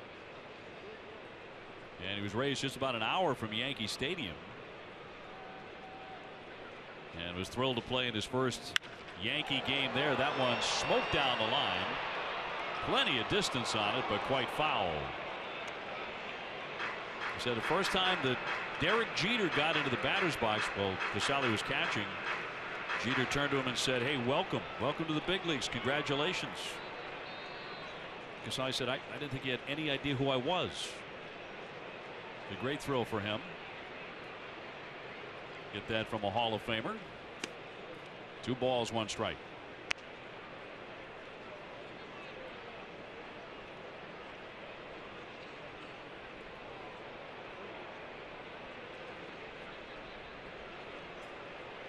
Base is empty with 1 down.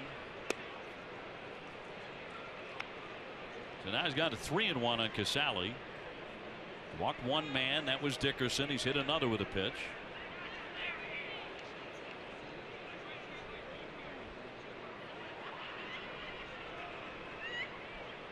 And the left-hander with a 3-1 pitch. That fills up the count. Another questionable call on the outside part of the plate. Once again, Holbrook answering questions from the hitter.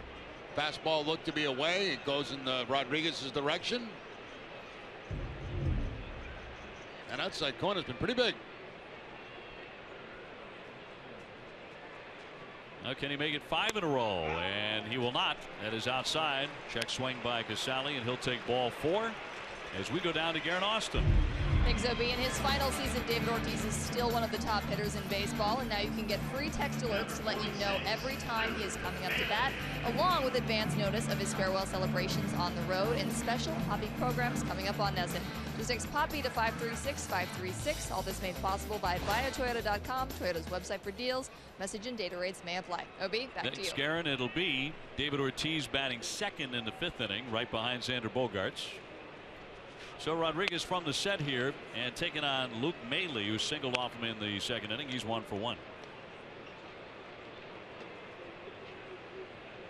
There's yet to be a clean inning today for the young left-hander.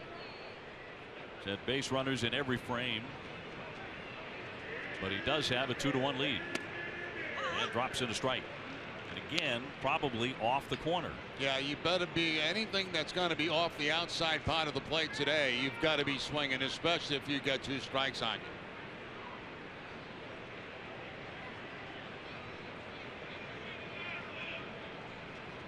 Here comes pitch number 81. Fouled back to the screen. Now, big leaguers know it.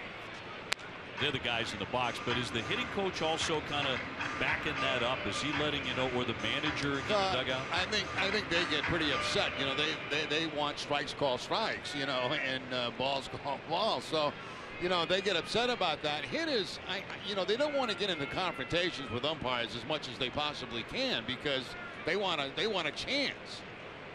So what you do a lot of times is what Hanley did. You know, you have a little conversation, a polite conversation with the umpire, and he'll tell you. Sometimes they'll admit that they missed a pitch. They will. They will. They will honestly admit, you know, I missed that pitch.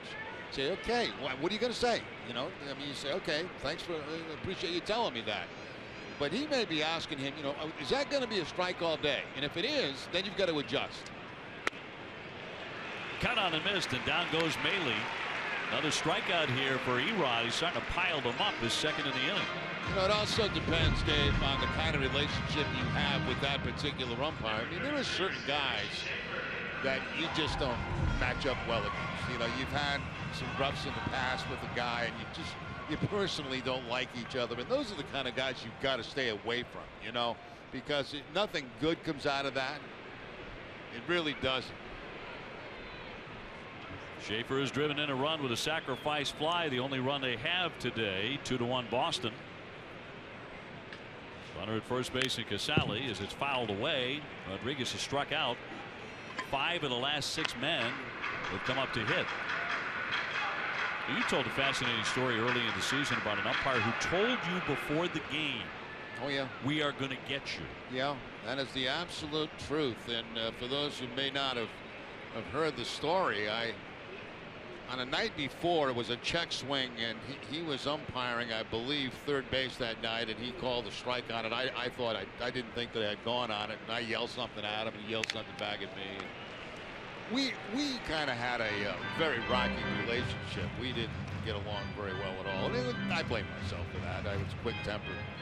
And the next day, we're sitting in the dugout. In those days, the umpires used to come out through the Red Sox tunnel, through the dugout, and out in the field. So we were sitting in the runway itself, and I was sitting there, and here come the umpires, and this particular umpire said to me, he said, you know, he said, we're going to get you. Now, no surprise to me, because I've had trouble with these guys before, a couple of them in that crew, but I didn't know how. And with that particular game, I tried the drag bunt. And in 10 years, I had never been called up to be out of the batter's box on a drag bunt. Swing and a miss for strike 3. We're going to complete that story. The part where I think Jerry finds himself in the showers. Third strikeout of the inning for Erod.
gloves. Alexander Bogaerts at franklinsports.com/custom.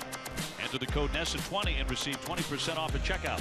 Franklin proud to be the official batting glove of Major League Baseball. Out of the 5th inning, Red Sox ahead 2-1. And Xander Bogaerts will lead it off, a walk and a double. If you could finish up that story. Well, as I was saying, you know, they told me they were going to get me. This one particular umpire did, and it was really a group that was going to get me, and I didn't know how. So what I did is I took a drag bunt down the first base line that went foul. So I'm running down the first base line, and the first base umpire says to me, he says, "I got good news and bad news for you." He says, "The bunt was foul. That's the good news." He said, "The bad news is your route, because you were out of the batter's box." I said, "You got to be."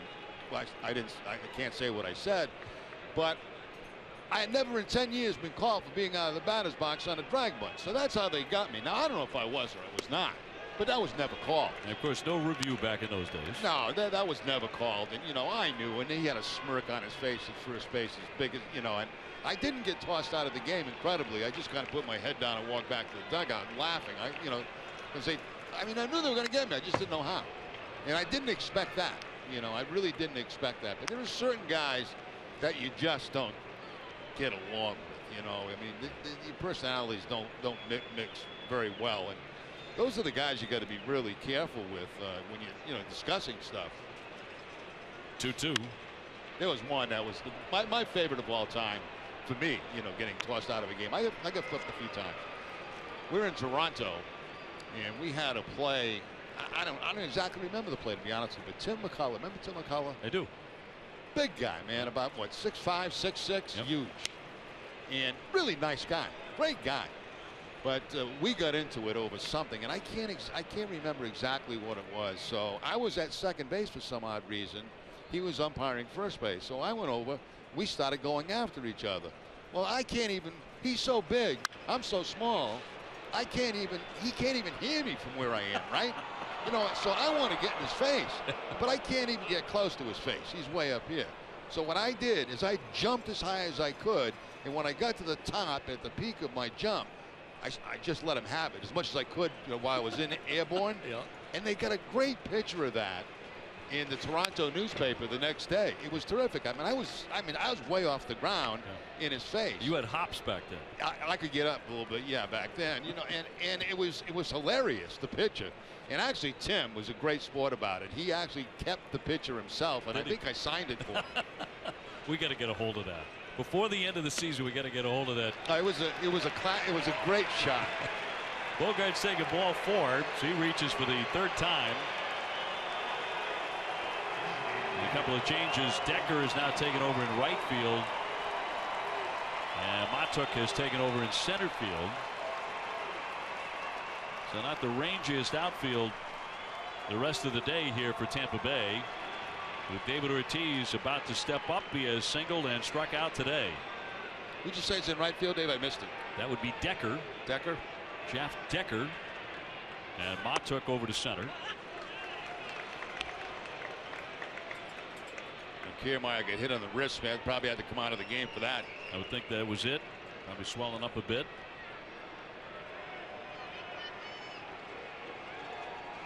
David with 35 home runs in this ballpark, #1 all time.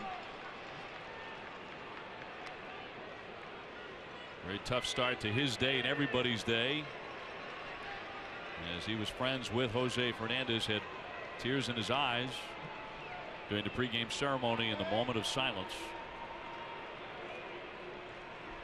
The 1-1 from the left-hander. Big cut and a miss.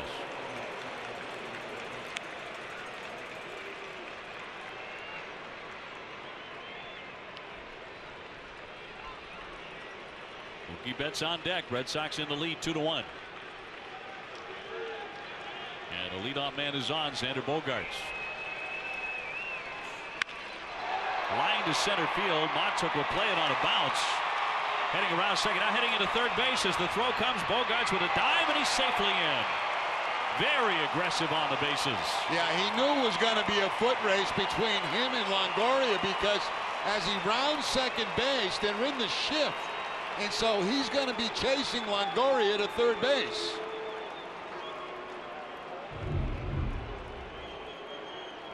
There's the breaking ball right there, drops in front. Now there's a ball like Kiermaier probably would have had.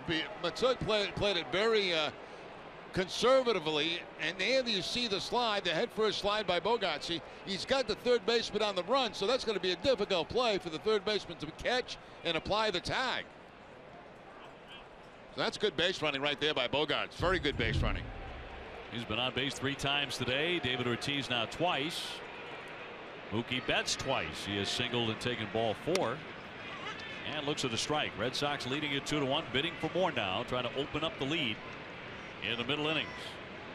We're in the top half of the 5th.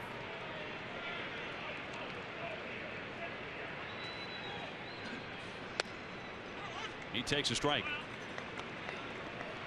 They're getting Erasmo Ramirez going in their bullpen down the right field line.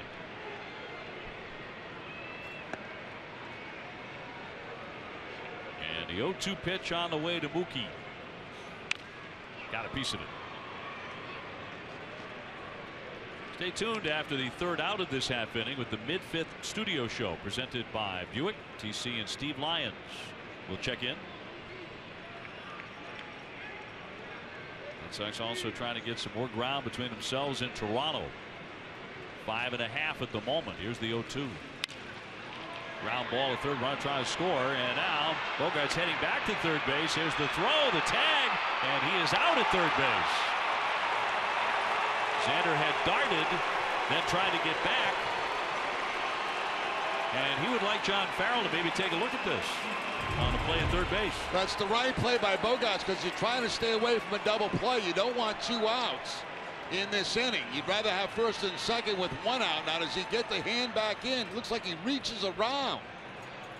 Let's take a look. Here's a throw by Longoria. Now watch Bogaerts go back and watch him reach around with his hand. The hand may have got back in there before the tag got on the back, but apparently they're not going to challenge it. No challenge, no review on this play. So Xander out at third, kicking up some chalk. So it'll be first and second for the Red Sox as Betts becomes the runner at first. Ortiz down to second. And the hitter will be Hanley Ramirez, who has hit into a pair of double plays today. Although in the last at bat, he found himself in an 0-2 hole on pitches that looked like they were off the outside corner.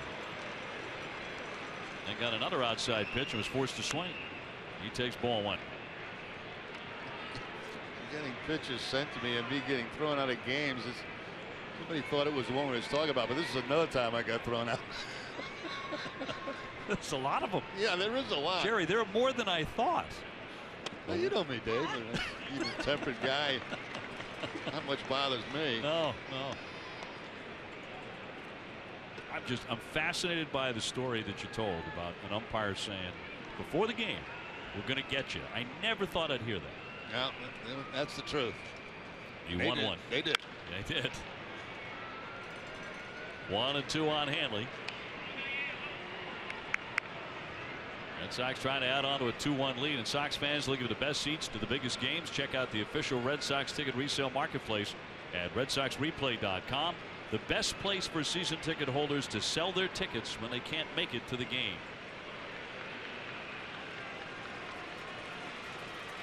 Hanley's had a big September. Throw down to first base and will not get it.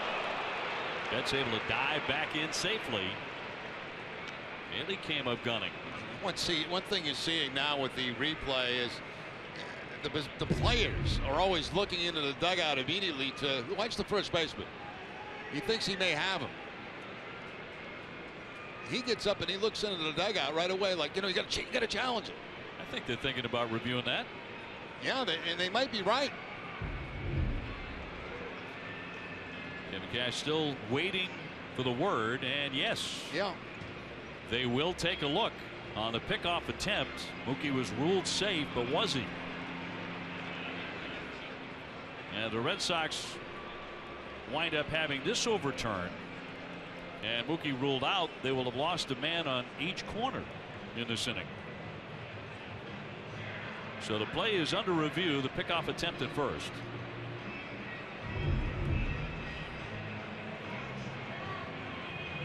blocking the first base bag, as you can see. And I'm not sure if the hand got in before the tag on the back.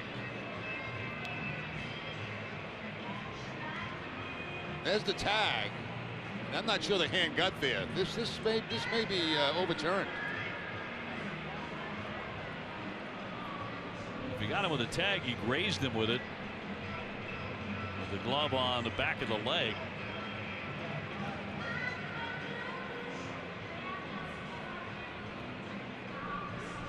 And Mookie extending the right hand in there. So they watch in New York. We'll see if this gets overturned. If it does, it'll be the second out in the inning.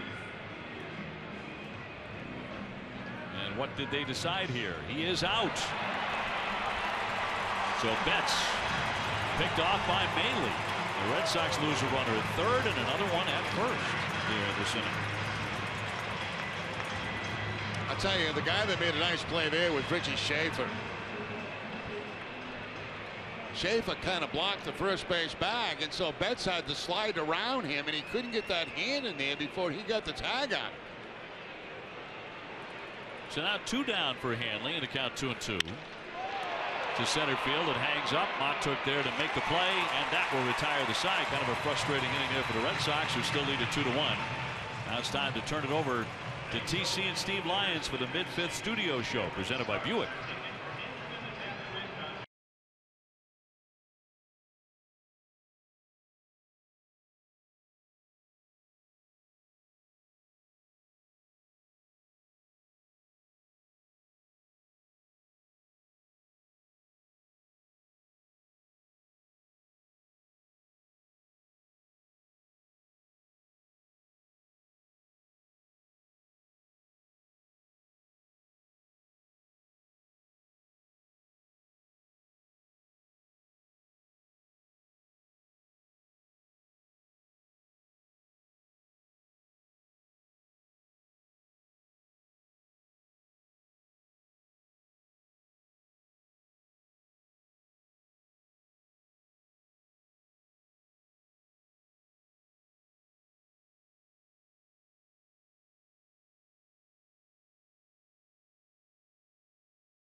Here it is 2-1. The Red Sox with the lead. Indeed, some sloppy base running, which has hurt the Red Sox chances to add on to the lead.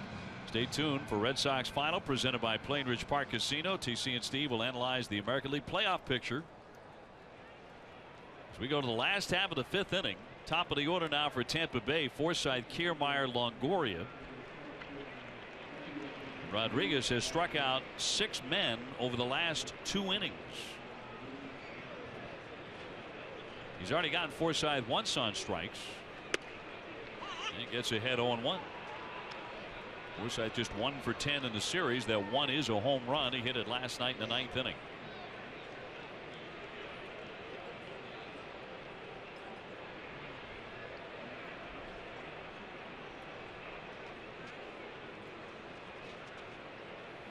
The 0-1 misses badly there.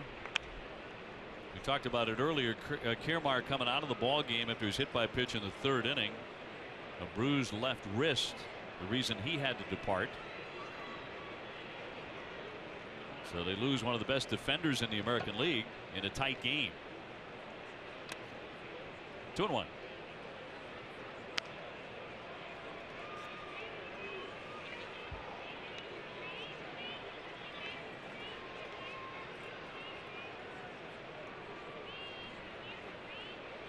Tampa Bay has only had 1 second baseman ever hit more than Forsythe's 20 home runs. That was Zobrist, Ben Zobrist, who hit 27 back in 09. But he has some good years here with the Rays, and a guy that could play any position, outfield, infield, any spot. Very valuable player. Now he's a Cub with Joe Madden. He's also with the Kansas City Royals. So he's been playing for winners.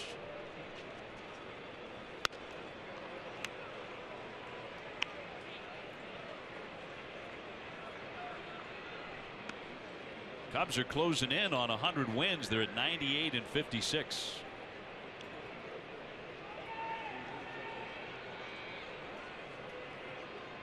And the best record in baseball. Here comes the 3-2 to Forsythe. Yank foul. Decker on deck.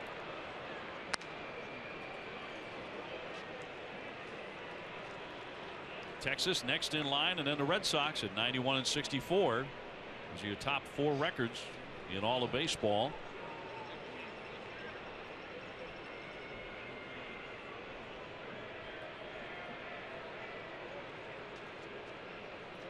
Three-2 coming, and he got him. He strikes him out for the second time, and again has a string of Ks going. That's 3 in a row. Yeah, from about the 3rd inning on, since he hit Kiermaier, his control has been outstanding. Again, to the outside part of the plate with the fastball to pick up the strikeout, throw it right by Kiermaier.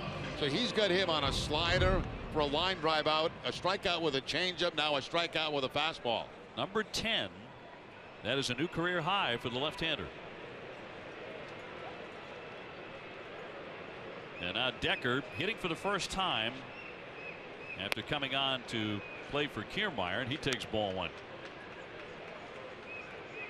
They just called him up from Durham on the 16th of September.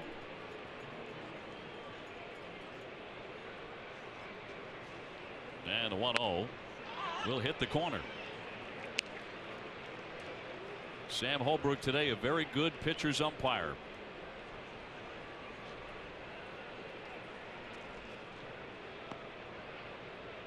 Tampa Bay has been held to 3 hits by the lefty. Here comes the 1-1. Picking up a lot of steam with that fastball, 95. Yeah, it's really come up the last couple of innings, and the pinpoint control has come back for Rodriguez, along with the fastball, the increase in velocity. Looking for his 11th K. And missed with that one, the 92-mile-an-hour pitch to make it 2-2.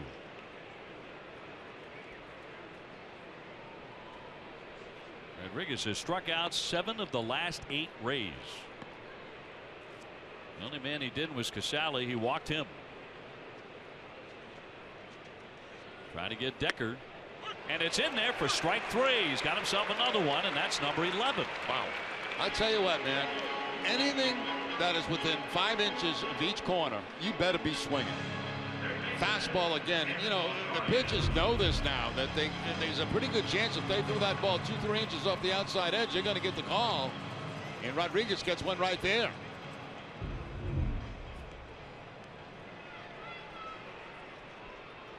So back-to-back strikeouts brings up Longoria, who has singled and whiffed. And Rodriguez trying to strike out the side here in the 5th inning and getting some help.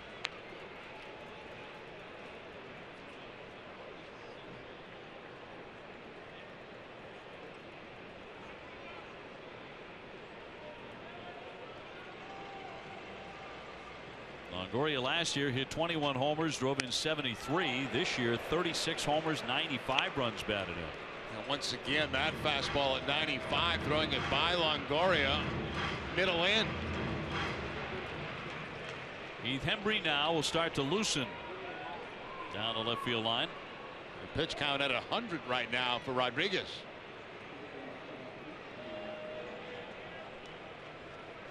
The 1-1. Fouled back on a big cut by Longoria. He has him lined up for what would be his 12th strikeout should he get it. Hockey is back. The Bruins are ready to hit the ice for the first preseason game. Join Jack and Andy tomorrow night at 7. The Bees hosting the Columbus Blue Jackets at TD Garden. Catch all the action right here on NESN.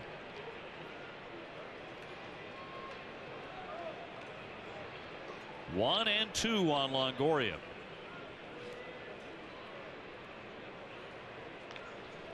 Rodriguez struck out 3 men in the third, 3 men in the fourth, first 2 men here in the fifth. With a big plate, the 1-2. Not that big.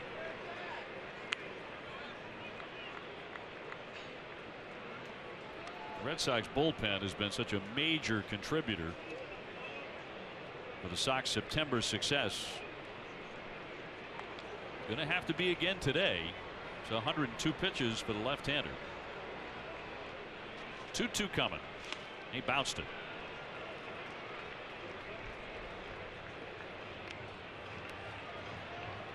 So all filled up on Longoria.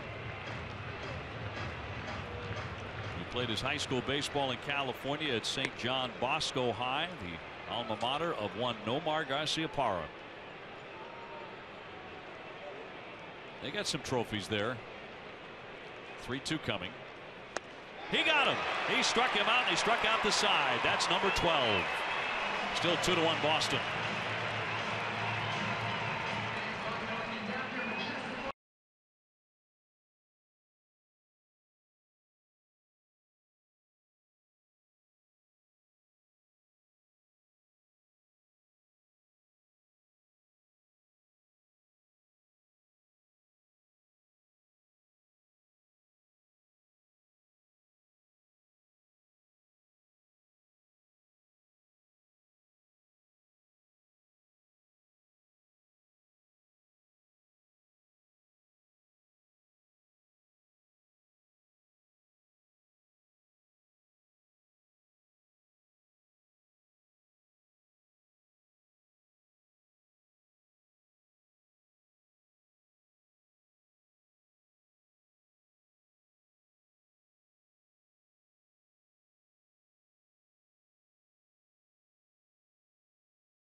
Is brought to you by Southwest Airlines. Yes to low fares with nothing to hide. That's transparency. Heading to the 6th inning with the Red Sox in the lead 2-1, bidding for an 11th consecutive victory. Sox with 6 hits, including a home run by Dustin Pedroia for the 2nd day in a row. Travis Shaw has struck out and flied out to left. The big story so far today has been Eduardo Rodriguez. Through 5 innings, he has struck out 12, a new career high for the southpaw. And a little squibber foul. Rodriguez pitching line brought to you by Ace Ticket. So he's had 104 pitches, allowing just the 1 earned run. The 0-2. Roll foul.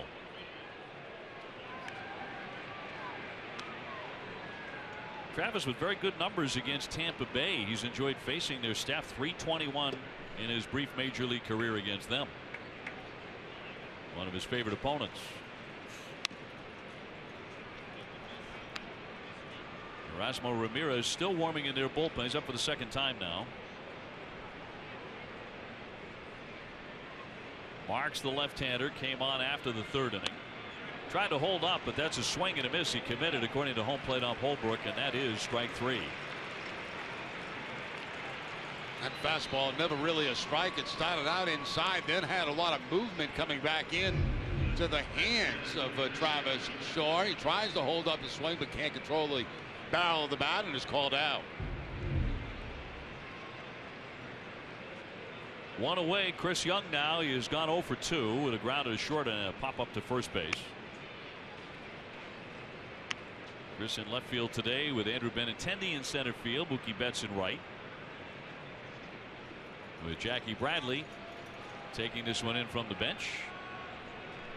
And he will have a couple of days off in a row because tomorrow is the scheduled off day for the Sox in New York.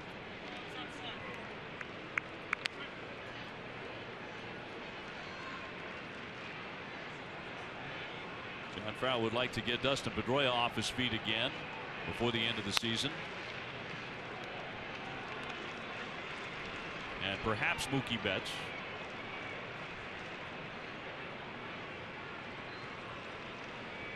Here's the 3-0. He's taking all the way and right through there for a strike. Nobody warming in the Red Sox bullpen. 3-2. Change up that time, keeping it down. Against Young. Eduardo's still working. And a swing and a miss, and Young is retired. Back-to-back strikeouts here in the 6th inning. At the Cancer Center at Beth Israel Deaconess Medical Center, doctors and scientists are working together on therapies of the future today. From developing new treatments to delivering leading compassionate care. Learn more at bidmc.org/cancer center. Benintendi has had little to swing at today with a pair of walks.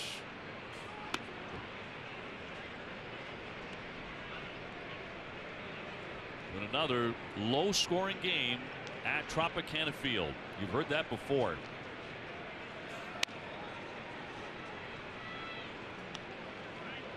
Two 2-0 on the youngster with Vasquez on deck.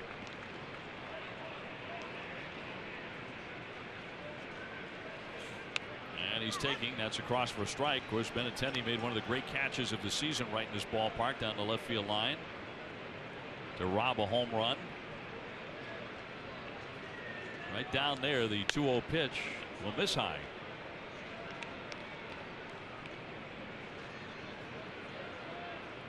See where that ranks at the end of the season. Someone's going to rank it. I would imagine it's easily in the top 10, probably the top 5, and that'll be high for ball 4. So he has had very few opportunities to swing it today. His third walk, and Cash is coming out. And with Vasquez coming up, he'll bring on the right-hander Erasmo Ramirez. So that'll do it for Marks. We'll take the break as well. Red Sox with a base runner in the 6th and leading Tampa Bay 2-1.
Presented by Foxwoods Resort Casino. Premieres at the 2nd Annual Globe Docs Film Festival during Hub Week on Wednesday the 7th. For tickets, go to globe.com/Ortiz, and kids under 12 are free. You can also catch the debut on Nesson that same night after the Red Sox and Yankees game. Well, Vasquez steps in here with 2 down, a runner at first base, facing Erasmo Ramirez, the right-hander, who's allowed 14 home runs. Overall, his numbers are pretty good, but 14 homers are the most among American League relief pitchers. Dustin Pedroia on deck and fouled away. Every time Vasquez has come to the plate today, it's been with 2 outs in an inning. Last time, of course, he got that double. Doubled on the left field line.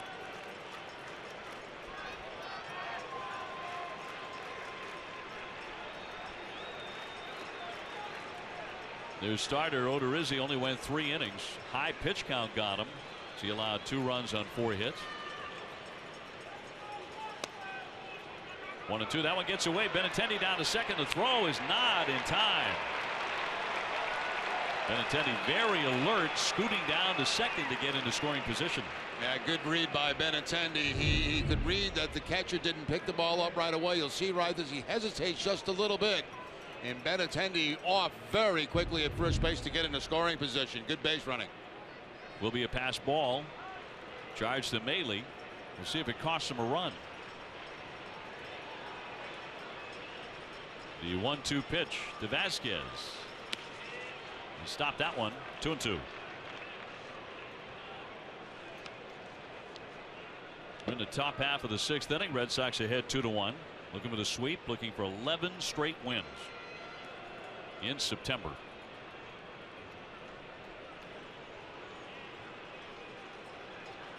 And hoping to be as much as 6.5 in front of Toronto at the end of play. Here today. Here comes the 2-2. And a comebacker. Ramirez handles that. Halfway to first. The underhand flip to get him.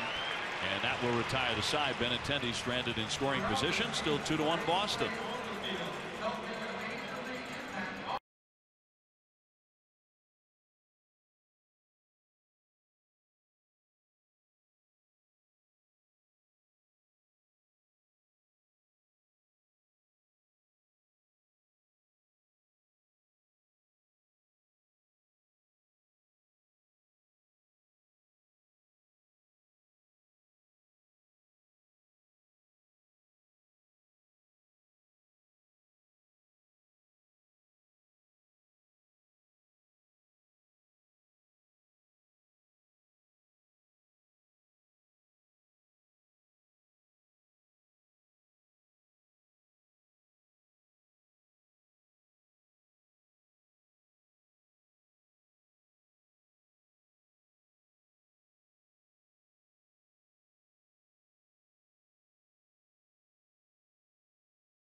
There's a reason why the Red Sox and the rest of America run on Dunkin', because Dunkin' iced coffee is consistently smooth and delicious. Dunkin' Donuts coffee, the #1 coffee in New England. The Boston Red Sox run on Dunkin'. Sox still on top here 2-1. Rodriguez has been striking everybody out. He's become K-Rod here over the last few innings, as he has struck out 9 of the last 10 hitters. And that's one of the few times he has not got the outside part of the plate with a strike. There's no doubt it has been a helpful home plate, courtesy of Sam Holbrook. But his stuff has been really good, and that's in there for a called strike. Miller has lined out and struck out. He is 0 for 2. Activity in the bullpen. Hembree again.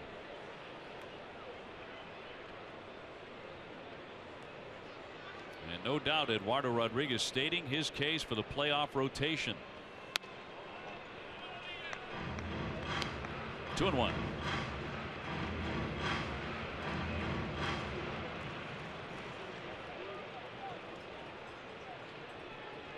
Matuk on deck. And then Dickerson. Now the 2-1 to Miller. 3 balls, 1 strike.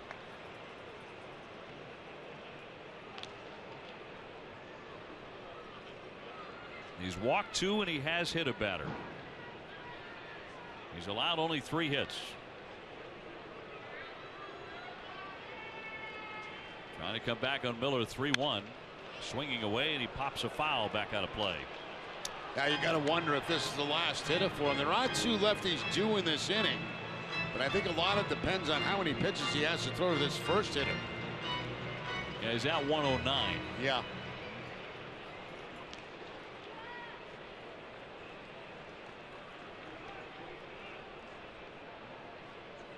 If he gets Miller here, it'll be his 13th strikeout today. The 3-2. Got a piece of it. He struck out Longoria, Miller, and Matuk in the 3rd. He got Dickerson, Maley, and Schaefer in the 4th.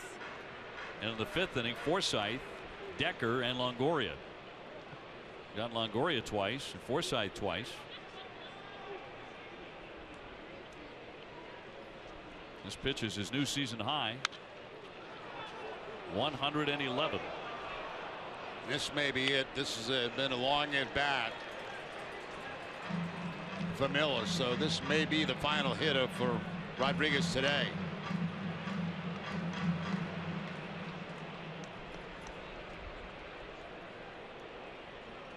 And he ended on another strikeout. This would be his 5th in a row if he gets it. Check swing, and it's fouled away.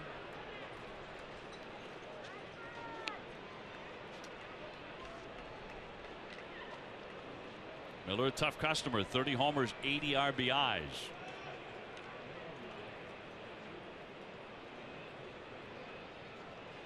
And Rodriguez is trying to whiff him for the 2nd time today. Red Sox leading it 2-1 in the bottom of the 6th. The payoff pitch. He struck him out. And here comes John Farrell. What a way to end his day with his 13th strikeout. And a tremendous performance. Certainly a sizable home plate. He took advantage of that. Made some great pitches as well. And Eduardo Rodriguez leaving the cheers here today at the Trop and a 2-1 lead.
Sunday Smiles are brought to you by Hair Cuttery, home of the Smile Back Guarantee. No small print, just big smiles.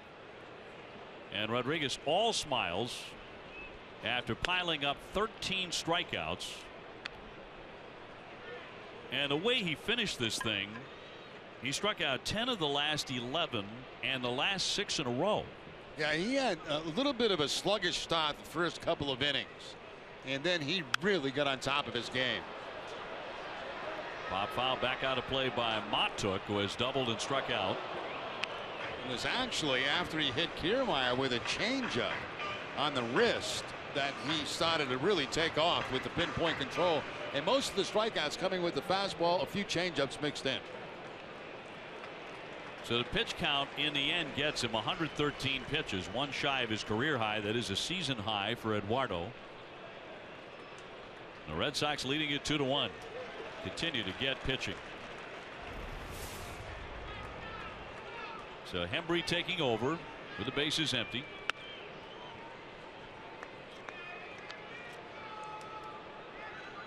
Two runs on 6 hits for the Red Sox, 1 run on 3 hits for Tampa Bay. The Red Sox will have the top of the order due up. That's Pedroia, Bogarts, Ortiz when we go to the 7th.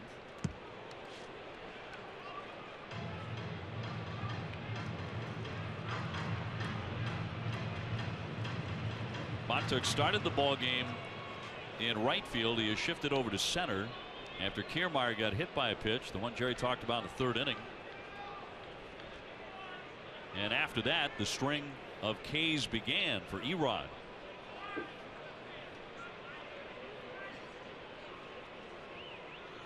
And the 2-2, that'll be in there for strike 3, right on the edge of the plate. And the strikeouts resume now for Hembree. A great location for Hembree going away. You can see Vasquez where he sets up and how he frames that ball. He pulls it back toward home plate. That ball started out away, and he brings it back a little bit, gets the call. Nice use of framing. Thank you. You know, to me, presentation is like when you go to one of these expensive restaurants and you pay a whole bunch of money for this little like piece of food that they put on your plate. Maybe, they say it's a beautiful presentation, but you can't eat it. You can't. I mean, there's nothing to eat. Not going to fill you up. In for a strike on Dickerson. That's too politically correct, too. You know, I'm with you on that. Yeah, I mean, why, you know, so what is a great presentation? I'm paying $100 for this dinner. I want food. I don't want a little appetizer that looks pretty.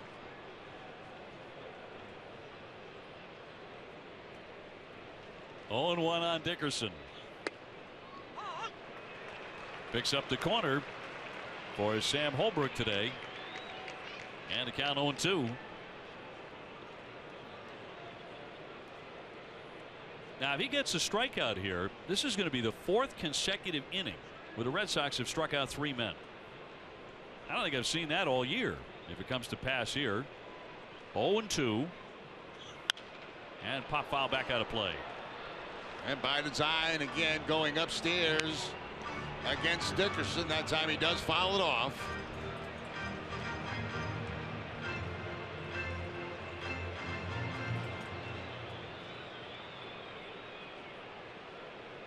Rodriguez with some effort today.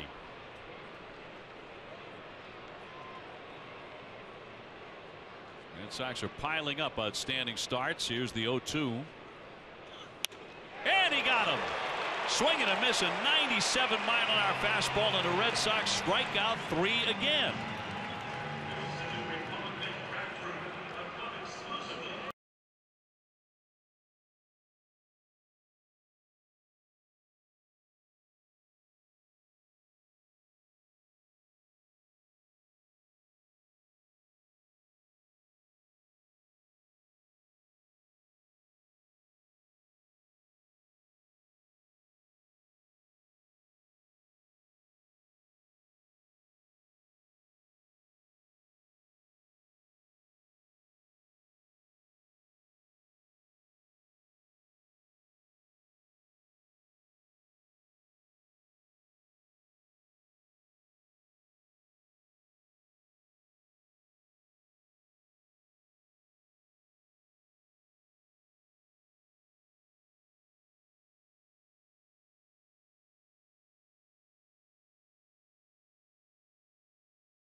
Boston in January of 2017. You can enjoy 2 exciting outdoor Hockey East doubleheaders on the 7th and 14th. Tickets are on sale now.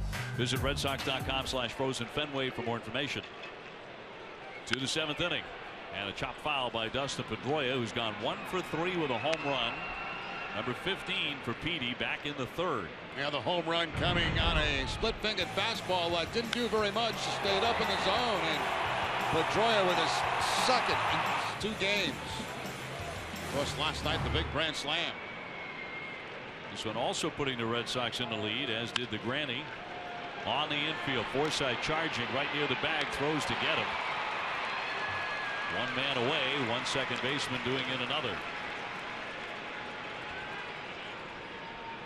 Hey, your official Big Papi game model last game bat is available right now for only $129.95. Only 5,000 were made. Call Big Time Bats at 866-280-BATS or go to BigTimeBats.com right now. David with 2 singles today. He's got 2 for 3. 1 batter away as Xander Bogaerts climbs in. He has walked, doubled, and walked again.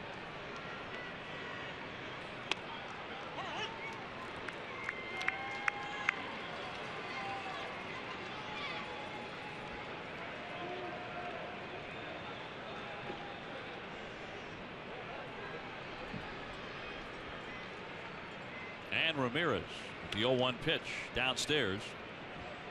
1 ball, 1 strike.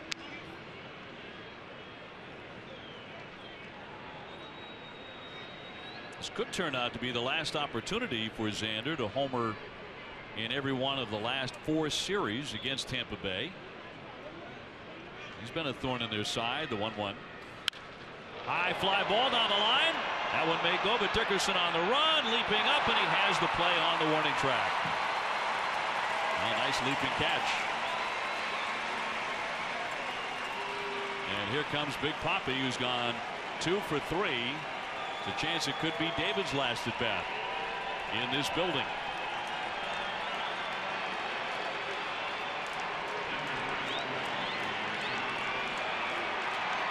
David with 37 home runs on the year, getting a big ovation.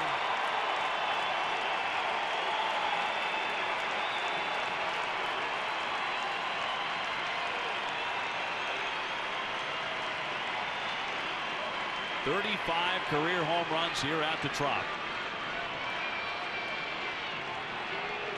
which is #1 by visitor all time here. In for a strike.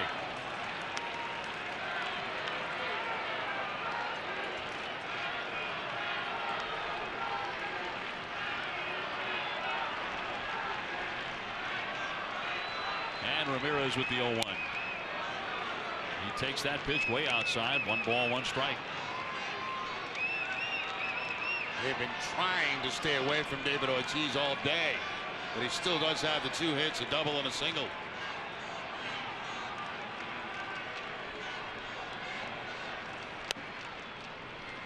A little bit low. 2 balls, 1 strike. Yeah, the 2 pitches that have been somewhat inside have been cut fastballs.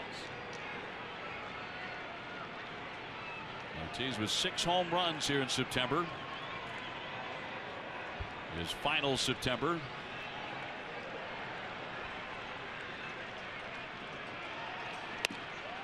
A strike. Right at the knee. 2-2.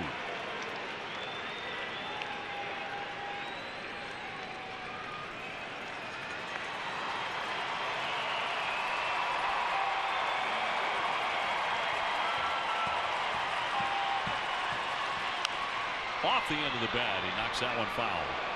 Got a piece of the fastball.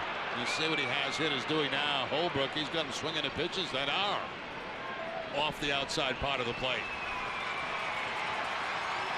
That ball well outside.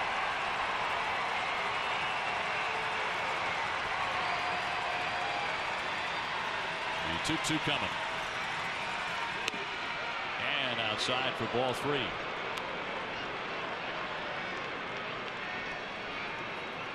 Red Sox ahead here 2-1.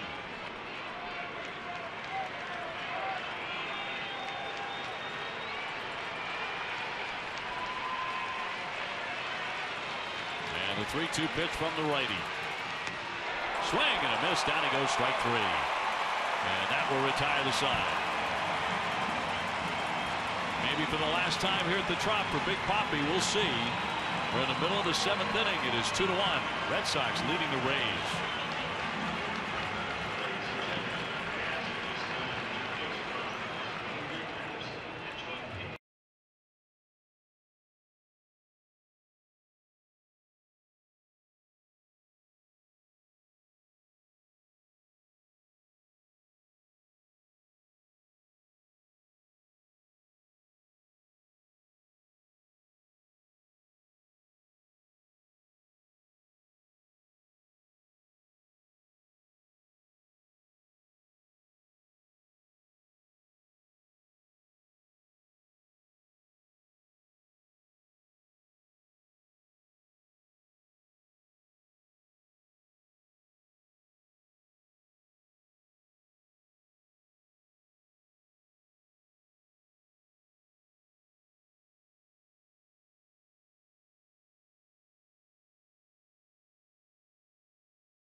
Red Sox baseball on NESN is brought to you by BuyAToyota.com, Toyota's website for deals. Dunkin' Donuts, America runs on Dunkin'.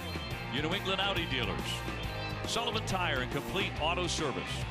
Bob's Discount Furniture. Everybody saves at Bob's Discount Furniture, in-store at mybobs.com. Subaru Retailers of New England. And by Southwest Airlines. Yes to low fares with nothing to hide. That's transparency. We welcome you back here to the Trop. Red Sox in the lead 2-1. David Ortiz moments ago striking out what might have been his final plate appearance here at Tropicana. Of course, cold hard facts about Big Papi and what he's done here at the Trop. As mentioned, #1 all-time in home runs, doubles, extra base hits, and RBIs among visiting players. Talking about records, Red Sox pitching staff has 15 strikeouts today, and that means the Red Sox have set an all-time franchise record for strikeouts by the pitching staff. That's pretty amazing, and it comes against a team that strikes out more than any team in baseball, so it's been quite the matchup today for the Red Sox pitchers. So heading for the last half of the 7th inning. Embry came on after Eduardo Rodriguez struck out the last of his 13 victims and then struck out 2 more guys. Here's Casale. A whiff and a walk for him today. And then Maile and Schaefer, the bottom third of the order. Red Sox trying to win for the 11th consecutive game. Here's the 0-1. Fernando Abad, who has not been used much lately, now warming in the bullpen.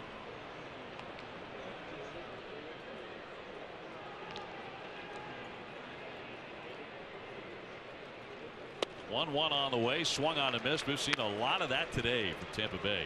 Yeah, a good slider right there too from Embry to pick up the second strike.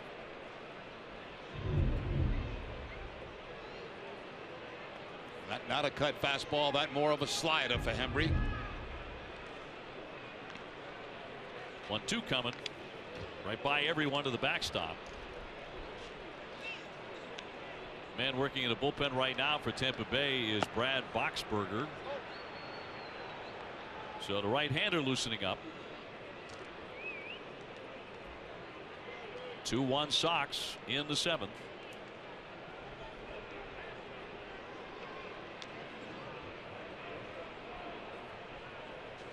And the 2-2. And just outside. But not by a whole lot. Well, sometimes today that's been a strike, but that's the correct call by Holbrook. Red Sox pitching staff is working on a string of 8 consecutive strikeouts going back to the 4th inning. And there's another one. Make it 9 in a row. Time for a game break, brought to you by Jordan's, the furniture store of the Boston Red Sox. Here's Tom Caron.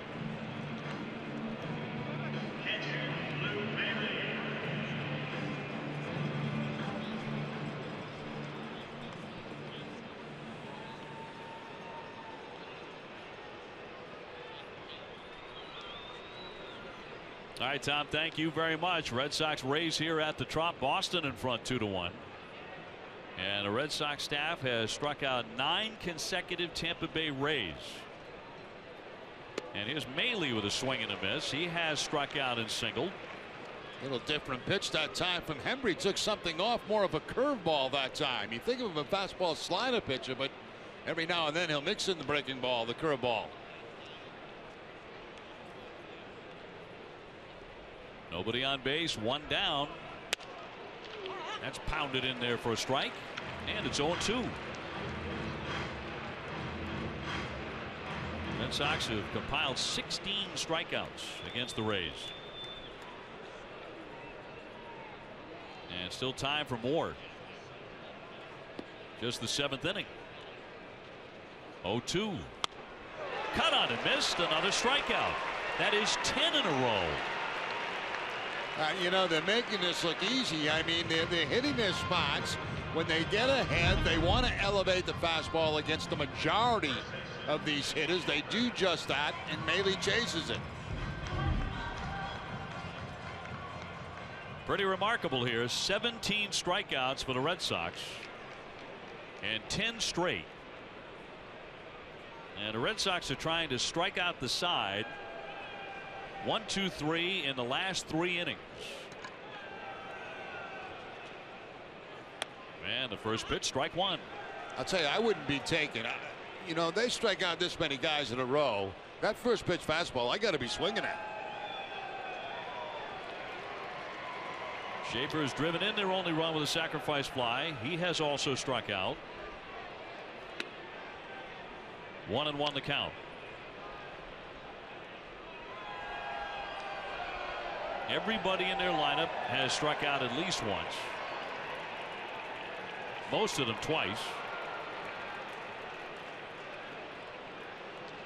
And a 1-1 pitch. Big swing and a miss. Boy, he was going for it. But it's 1-2 again. Yeah, bad pitch to be going for it on a slider away. Well, the Red Sox have done many things during the life of this winning streak. Trying to add another one to the list. This would be 11 consecutive Ks. And a high pop foul back out of play.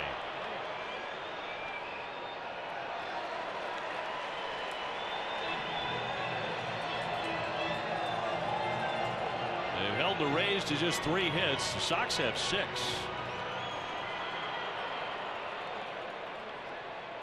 Abad still loosening in the bullpen. Another fastball upstairs. 1-2, and he got a piece of it and knocked it foul. Yeah, Hembree didn't get that quite as high as he wanted it. That's why the foul ball. Every single batter since Casale took ball 4 in the 4th inning has struck out. 10 in a row set down on strikes by the Red Sox staff. And here comes the 1-2 to Schaefer. Swung on and missed, and there is number 11. 11 straight strikeouts. That is remarkable. Total domination by the Red Sox pitching staff. It is 2-1 Boston.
Baseball on NESN is brought to you by Southwest Airlines. Yes to low fares with nothing to hide. That's transparency. BuyAToyota.com, Toyota's website for deals. Digital Federal Credit Union. See what DCU can save you.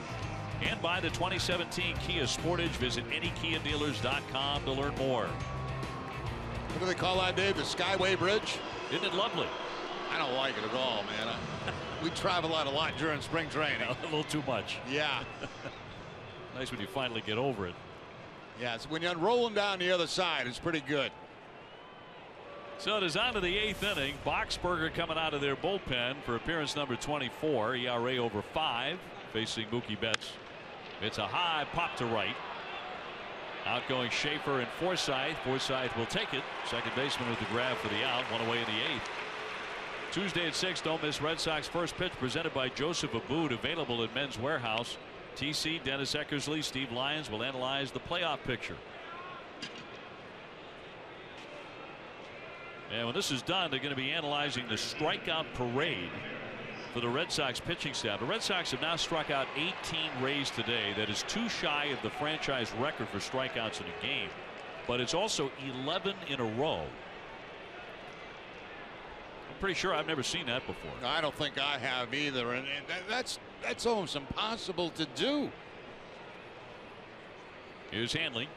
He's been doubled up twice and fly to center. He's 0 for 3. I mean, you think after that many strikeouts in a row, somebody would go up there and say, I'm going to hit the first pitch I see. Just make contact. This is great to see. This young man, 18 months, cancer free. Pictures there with Hanley Ramirez. Very sweet.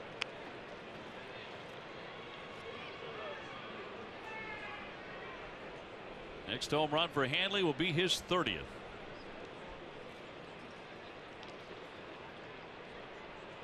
Red Sox could use some wiggle room here in the 8th inning.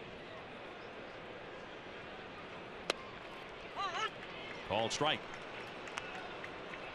It's Matt Barnes getting going in the bullpen. So there's pressure on him to keep this string of Ks alive. Well, not only that, but it's a 2-1 ball game at this point too. A lot of pressure. Red Sox riding a 10-game win streak here on this Sunday afternoon before taking off for New York.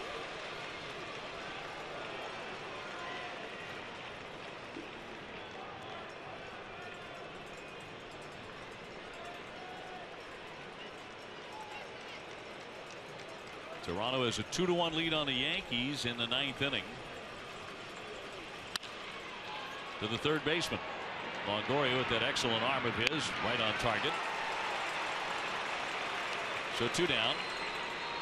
CVS Health is a proud supporter of Stand Up to Cancer. Now through October 1st, you can support innovative cancer research by making a donation at CVS pharmacy locations, or you can donate online at cvs.com/SU2C.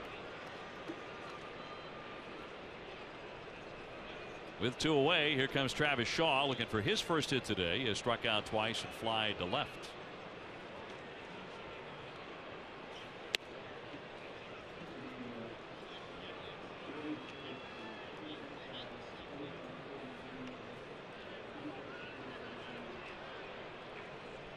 Chris Young on deck. And Boxberger home with a 1-0. And the bat goes flying. He lost the handle there. The count, a ball and a strike on Travis. They've just announced the attendance today. It's the biggest crowd of the series, 26,443. Final game this season at the Trop. As the Rays will finish up on the road. Tampa Bay delighted to have the Red Sox and David Ortiz here for their final weekend at home, helping out their attendance. And a red hot Boston team trying to go to 18-5 in September. And fouled in a bit. The count moves to 2-2 on Travis.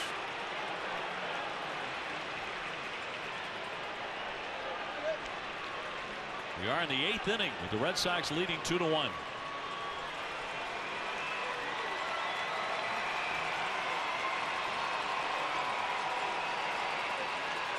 And Boxberger's 2-2. A slicer down the line, but foul.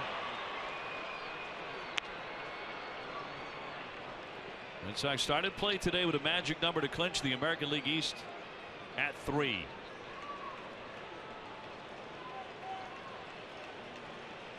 But already in postseason play, the 2-2. That's a shot, but foul.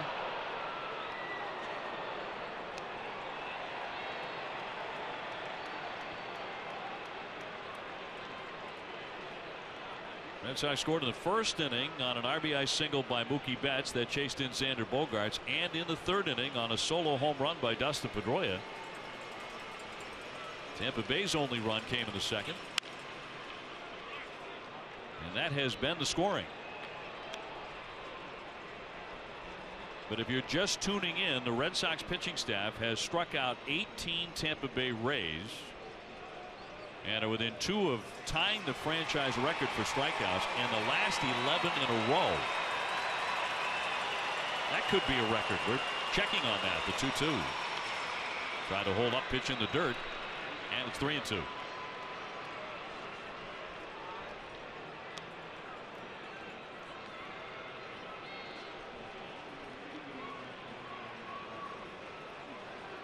Matt Barnes will be the next Red Sox pitcher to enter the fray. Payoff pitch.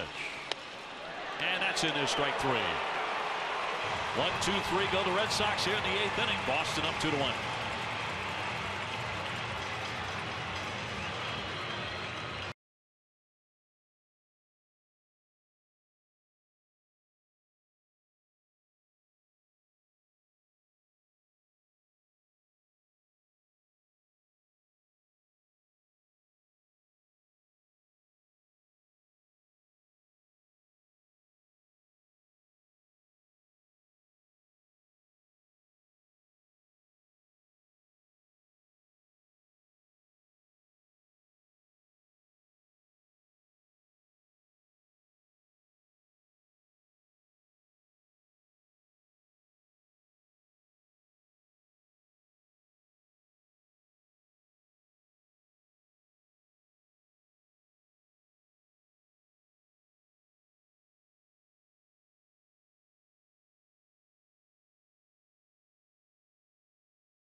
Red Sox baseball in Essen is brought to you by Southwest Airlines. Yes to low fares with nothing to hide. That's transparency. Back in St. Petersburg at the Trop, the Red Sox on top here 2-1. Our game summary brought to you by Xfinity. Eduardo Rodriguez struck out 13 men in 5 1/3. That's a new career high for him. Dustin Pedroia with the solo home run, the difference in the game. And the other headline is all the strikeouts the Red Sox have piled up. 18 today against Tampa Bay, and 11 straight men have been retired on strikes by the Red Sox pitching staff. And here comes Barnes trying to keep that rolling. Forsythe takes a strike. Now people probably wondering why Koji's not in there, and they don't like to use him in back-to-back games right now. So it's Matt Barnes getting the call here in the 8th inning.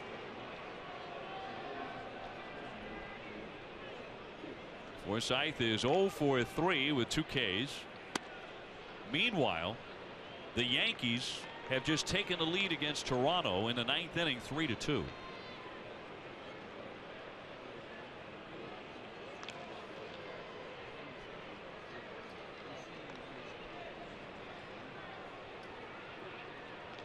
1-1 coming to Forsythe, the leadoff hitter. Up the middle and through for a base hit. So that ends the string of Ks at 11 straight, as Barnes gives up the base hit to begin the bottom of the 8th. And a big base hit for Forsythe. You know, this is a one-run ball game. We've gotten carried away with all the strikeouts, but it's a 2-1 game. So with nobody out, the leadoff man on here for Tampa Bay. And a Abad getting going down the left field line in the Red Sox bullpen as Decker will bat for the second time. He struck out his first trip back in the 5th inning. Only the 4th Tampa Bay hit all day.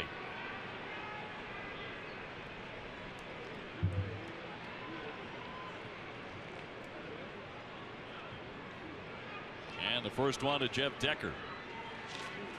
Stopped by Vasquez. Nice block by Vasquez, keeping that potential tying run out of scoring position. Breaking ball, expecting it down in the dirt. Gets it down in the dirt and able to get down with blocking it.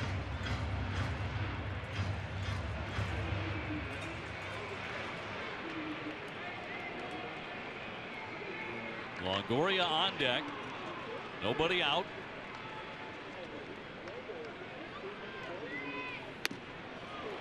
One and one. The big heater at 97.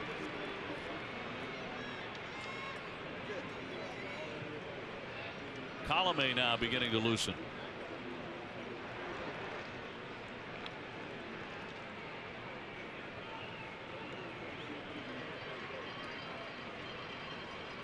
And a 1-1 pitch.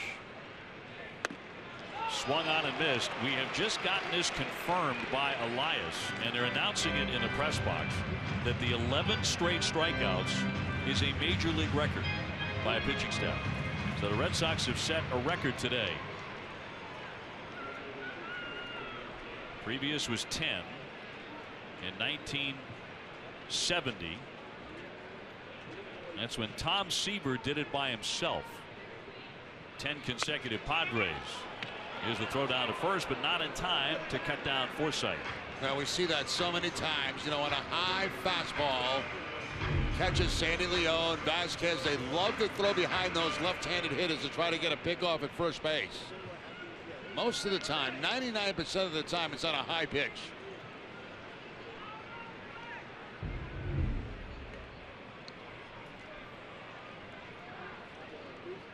Two and two on Decker. And that's in there for strike 3. 98. And again, a pitch that looked like it was a bit off the plate, but he rung him up. I guess. I'll tell you what, I'm glad I'm not hitting today. Fastball down outside part of the plate or off the plate, but still called the strike by Holbrook. So I'll say this for Holbrook. He's been very consistent all day long. So that's 19 strikeouts by the Red Sox. If Longoria strikes out here, the Red Sox would tie the all-time franchise record of 20 Ks. And he's already punched out twice.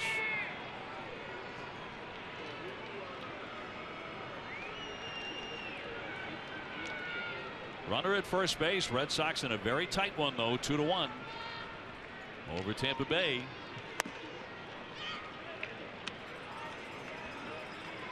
I worked for 3 years with Tom Seaver, and he talked about the 10 strikeouts in a row when he set the major league record by himself. And I said, why'd you stop there? And he said, well, the game was over.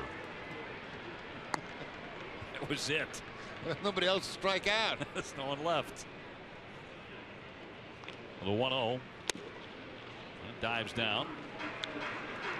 2 balls, no strikes.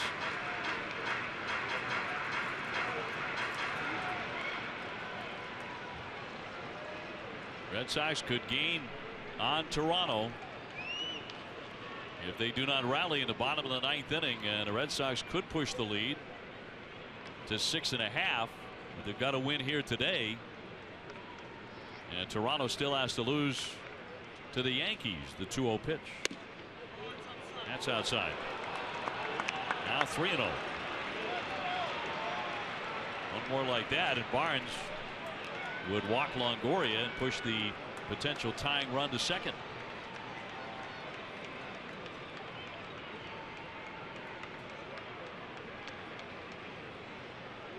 Forsythe getting his lead with one down.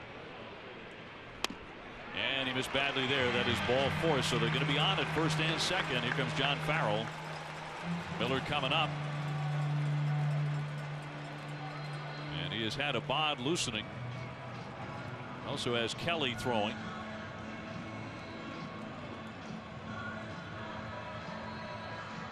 And he's going to go to the left-hander right here to take on Miller, who has struck out his last 2 times up. We'll be back in just a moment.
In New England, you can watch, in essence, 2 David Ortiz documentaries on DirecTV, Dish, Uverse, Bright House, Frontier, Time Warner, and FiOS, presented by Foxwoods Resort Casino.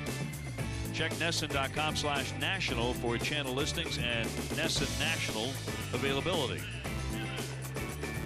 So despite all of the strikeouts, this game is a long way from being over, and now Tampa Bay has runners at first and second and 1 down. And a bod coming in. And with the Red Sox, he has a .639 ERA in 17 appearances. Those are his numbers overall, including the numbers before the trade from Minnesota. Well, the Red Sox, he has scuffled. Tomorrow setting up the outfield defense. Nothing over your head. Play a little deeper. They don't want that run from first base scoring, obviously, to give Tampa Bay the lead.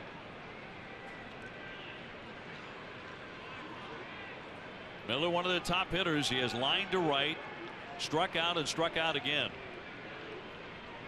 First and second.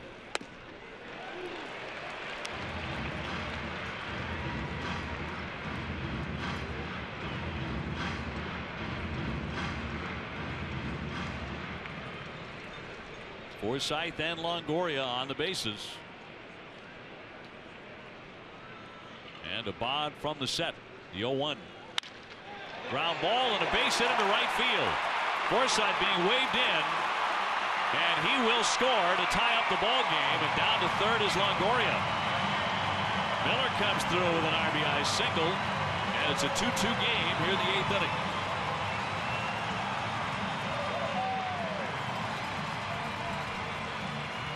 Another move coming for John Farrell. Well, the bullpen has been airtight, but Abad gives up the single. Abad going back to the fastball away, but that's a pretty good hitting right there. Hooking the outside pitch and getting it by Ramirez. Run will score and a little first and third action. So the offense, after all those strikeouts, getting going a little bit here in the 8th. And Kelly coming on. We'll take the break. We'll have more in just a moment.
This Red Sox Game Day Live presented by DCU. TC Dennis Eckersley. Steve Lyons will preview the Red Sox series against the Yankees. DCU's Digital Federal Credit Union. What can DCU save you? And the pinch hitter will be Nick Franklin, and taking on Joe Kelly with a run in to tie the ball game on the single by Miller, and only one down. Joe tossing a perfect 6th inning and 11 pitches on Friday night here, and he's made 10 consecutive scoreless appearances. The Red Sox need another one. Yeah, Red Sox playing in double play depth right now. Pedroia and Bogaerts. Franklin was 2 for 2 last night. He pops out one foul down the line. And he's hitting .333 for the year against the Red Sox. Yeah, these are the situations, Dave, that Cash was talking about last night. You know, getting big hits, getting sacrifice flies with men at third base, doing the little things to win games. See if what they do here with the first and third and one out. Tied at 2 here in the bottom of the 8th. And the 0-1.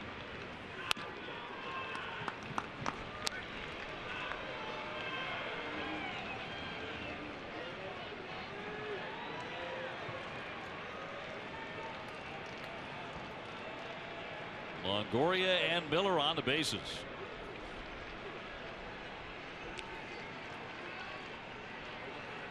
And Kelly home with a 1-1 pitch.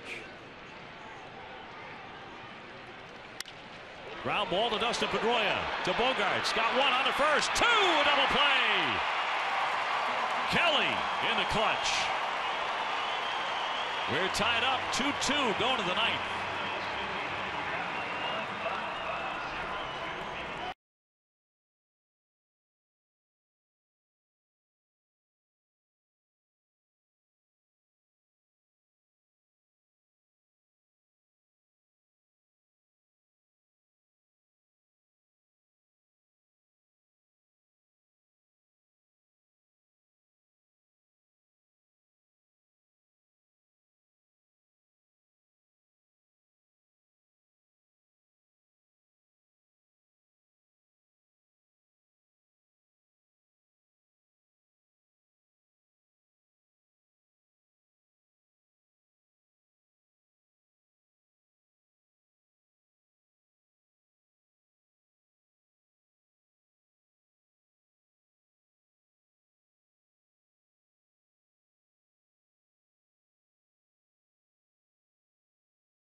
Big double play turned by the Red Sox. Kelly gets the ground ball. It's going to be right at Pedroia and hit hard enough where they can get Franklin at first base. The other hand feed across the bag and plenty of time to get the double play.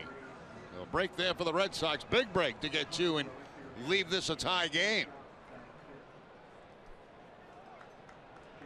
So it is on to the 9th inning. A number of defensive changes here for Tampa Bay, and they're going to bring on Alex Colomé, their closer, in a 2-2 tie in the 9th inning to take on Chris Young.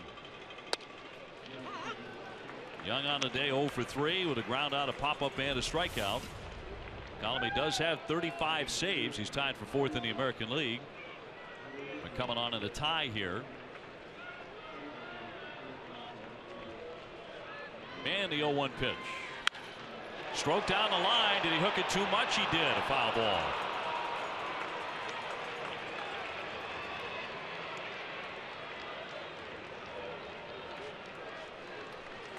So to count 0-2 on Young. Benintendi on deck. Then Vasquez scheduled to hit.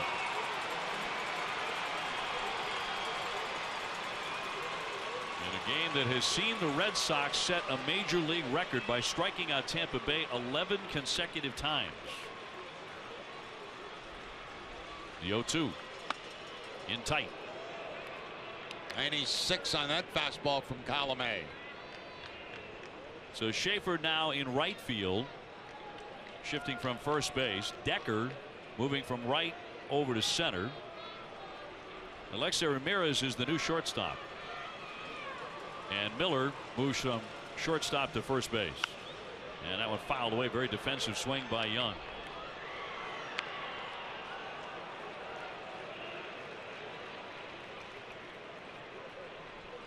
So no decision in the end for Eduardo Rodriguez, who went 5 1/3, struck out 13, new career high. But nothing to show for it on this Sunday afternoon.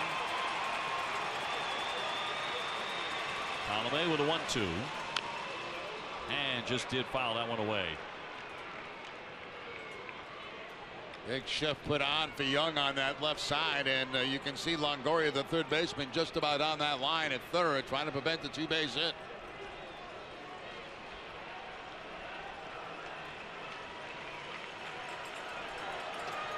Now the Yankees have fought back to tie, or went ahead of Toronto, and Toronto has tied it at 3-3 in the 9th inning. And now the bottom of the 9th at Toronto. Here's the 1-2 pitch. Inside. 2-2.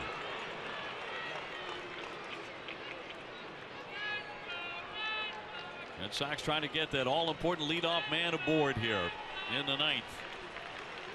Just 6 Boston hits, only 5 Tampa Bay hits.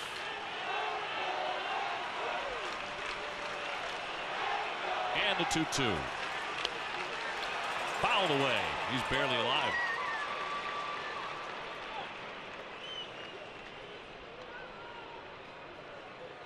Sox got a run in the first inning, an RBI single from Mookie Betts, and a run in the 3rd inning on the solo home run by Dustin Pedroia. Nothing since.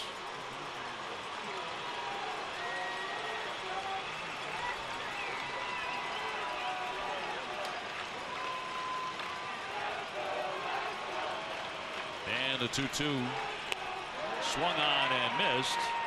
Maile scoops, and he'll get him to complete the strikeout. Let's get it back to the studio. Here's TC.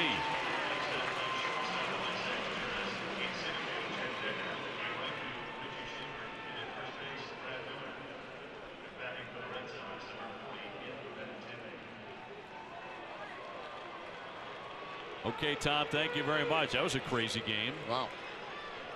Back and forth they've gone the last couple of days. So at the moment, the Red Sox maintaining a 5-game lead. If they win this one, it goes back to 5.5 over Toronto. Benintendi has walked 3 times today, and he takes ball 1.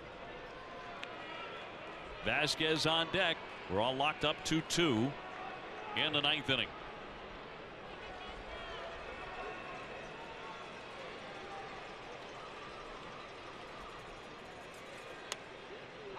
That dips in there for a strike.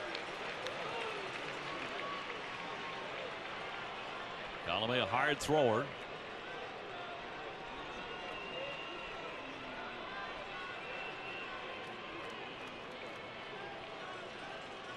And he'll deliver the 1-1 pitch. High fly ball into right field, backing up Schaefer, backing up to the track. He's there to make the play. Out number 2. Time now for a look at the road ahead, presented by People's United Bank. And the Red Sox stay on the road, heading for New York. A day off on Monday. A 3-game series against the Yankees. And then the last 3 games of the regular season back at Fenway against Toronto. And a big celebration weekend for Big Papi. Red Sox hope to have the division wrapped up by then, but still battling for that. Here's Vasquez. He's 1 for 3 with a double.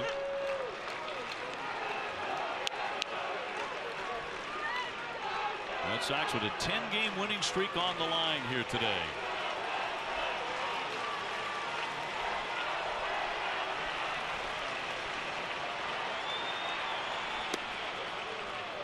One and one. Same defense put on. That's certainly at third base with Longoria right near the line, trying to prevent the two-base hit. Outfield a little deeper than they normally would be in this situation.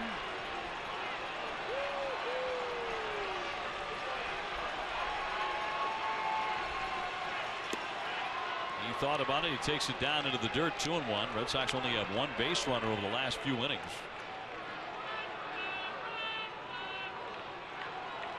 And since the fourth inning, just 2 hits.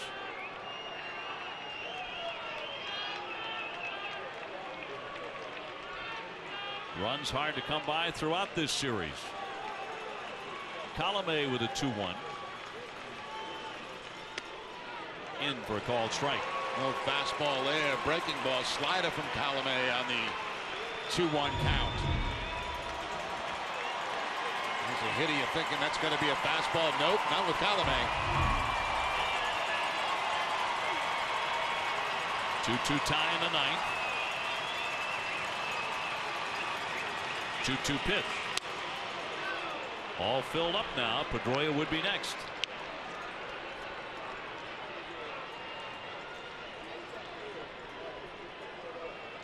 $26,443 on hand at the Trop here this afternoon.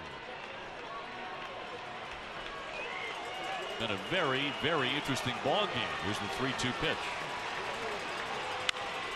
And a ground ball. Here's the third baseman Longoria to fire to get him. And the Red Sox for the third inning in a row go 1-2-3.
At 10 on NESN Sports Today, we break down week 3 across the NFL, plus a report from Bruins training camp.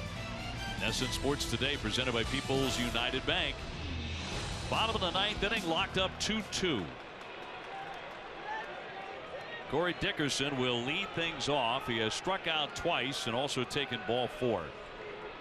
Red Sox have struck out 19 Rays batters today. A sky-high pop off third base. Shaw, plenty of room, and makes the grab for the first out. Now Joe Kelly out for his second inning. He didn't have to throw many pitches at all. in the 8th inning, get that double play. That was very big. So Red Sox trying to get him through the bottom of the 9th. And trying to get to extra innings here.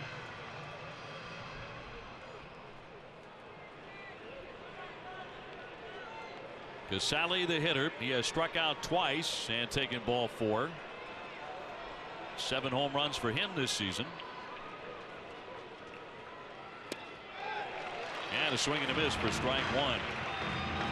Gamboa, who throws a knuckleball, working in their bullpen. And we saw him in the ball game last night. Both a combination of a fastball and a knuckleball.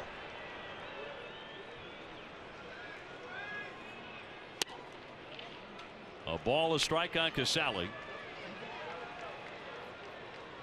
The Red Sox team record for 9-inning game is 20 strikeouts.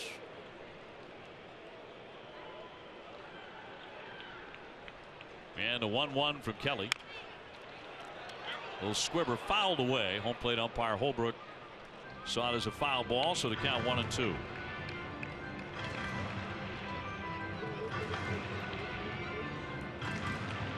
Red Sox pitching struck out 3 men in the 3rd, again in the 4th, again in the 5th, 6th, and 7th innings.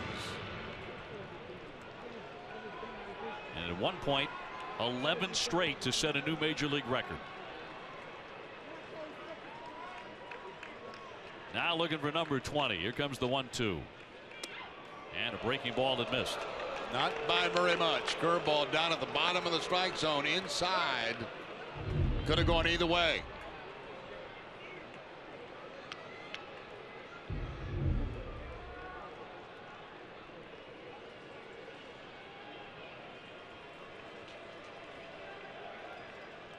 The 2-2 coming.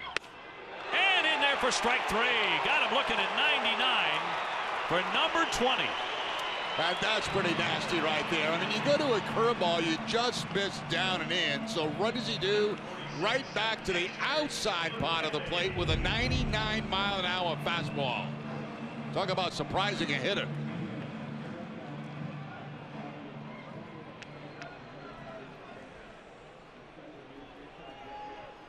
So a new franchise record tied for the Red Sox. And here's Maile taking a strike.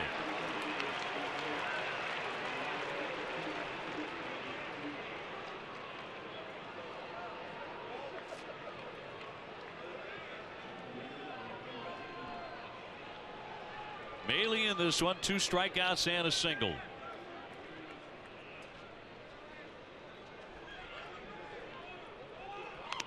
And fouled away.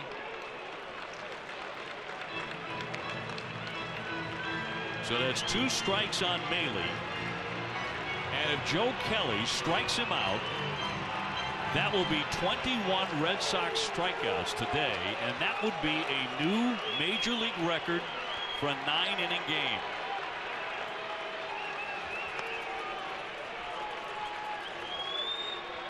Swing and a miss. He blew him away, and that's a new record. A new major league mark set by Kelly and the Red Sox. 21 strikeouts as we go to the 10th.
Center brought to you by Jack Link's Beef Jerky. All season long, Jack Link's Beef Jerky.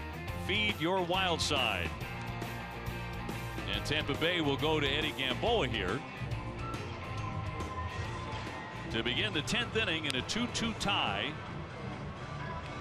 We just saw 21 strikeouts by the Red Sox over 9 innings, but now the game goes to extra innings, and that could complicate that record, actually. We'll double check on that, as oftentimes those records are a little bit different once you go to 10 or 11 or 12 innings. Now you would think, Dave, with the way the game is going for the Red Sox, the starting pitcher for Tampa's out after 3. Red Sox pile up all these strikeouts. You'd think it'd be an easy win, but that hasn't been the case. What a tough game. 2-2.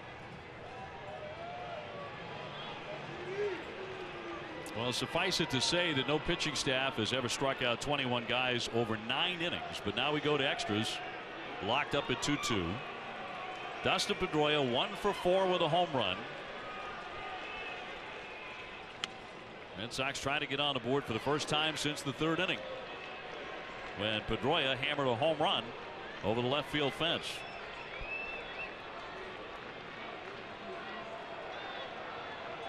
It has been a fascinating afternoon here, and there's a base hit off into left center field. So the leadoff man is on here in the 10th for the Sox. Now we don't see the knuckleball on every single pitch. That time he saw a cut fastball, and Pedroia goes up the middle for the base hit. There you see that little cut on the fastball right there, and of course they play Dustin to pull in the infield. That goes up the middle, no chance for anybody.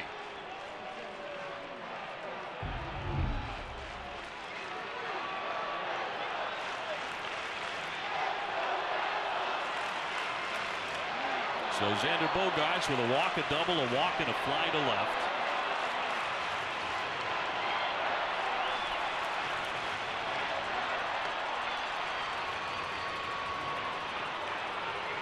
Mentioned last night that he has switched over to a knuckleball pitcher from 2013. He still mixes in some fastballs that we saw to Pedroia at first pitch to Bogaerts, a knuckler.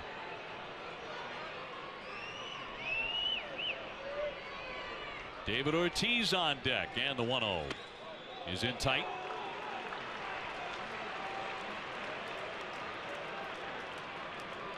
So he thought it might have been the last time for Big Papi to hit here when he struck out in the 7th inning.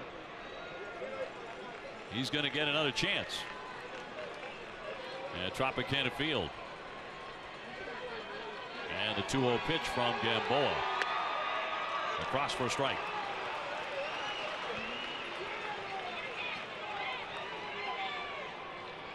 Now, how records are perceived when they go from 9-inning games to extra inning games, that's a gray area. Certainly will not affect the 11 consecutive strikeouts that the Red Sox pitching staff hung up earlier in the contest. The 2-1. There's a shot drilled into left, but that's going to be caught by Dickerson going down on his knees. An absolute frozen rope there as he went down to his knees to catch it. Now you could not hit the ball harder than what Bogaerts did right there. And again, you know, question about the possible lights, but a sinking line drive that's handled by Dickerson. And Ortiz coming up with Pedroia at first base and 1 down, and Jim Hickey to the hill. And David in this one with a pair of singles and a pair of strikeouts. Getting thanks for retiring by the Tampa Bay fans.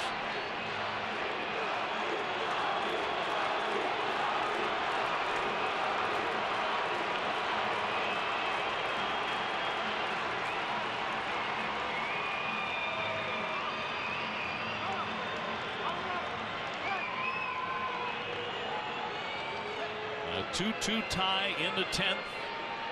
Red Sox going for their 11th in a row.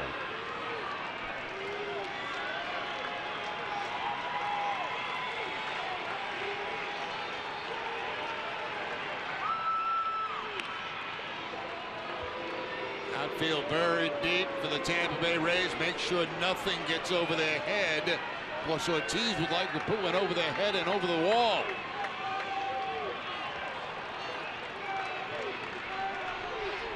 And the first one to David. He takes ball one. He faced him last night, so it's the second time he's got to see him. Correct.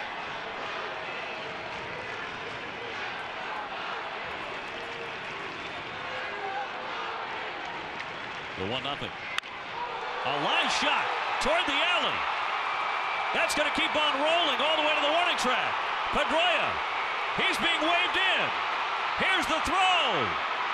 The tag. Trying to scamper back. It comes loose, and he's safe. It came free. He scores. I can't believe it. How did that happen? And the Red Sox have the lead. 3-2. He was out by 15 feet. Oh, he's going to Dancing with the Stars, Dave. I can't believe it. Unreal. Watch this. Watch Pedroia. Jumps around, reaches around, dances around. The ball comes loose. The hand goes on the bag. I've never seen anything like this. No tag yet. Jumps. Was the tag on him? He drops the baseball. I think he had tagged him, but he dropped the baseball. He did. Cash may ask for a review on this play. I don't think he's gonna. He can make it. He doesn't have the baseball.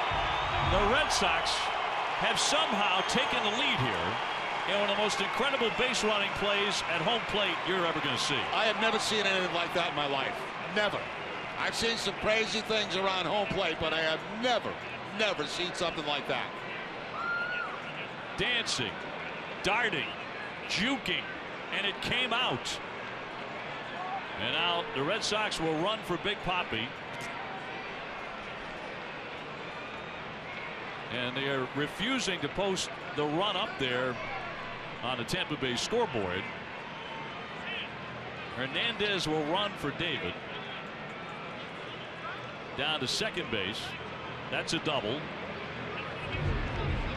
Well, let's take another look at home plate. No tag.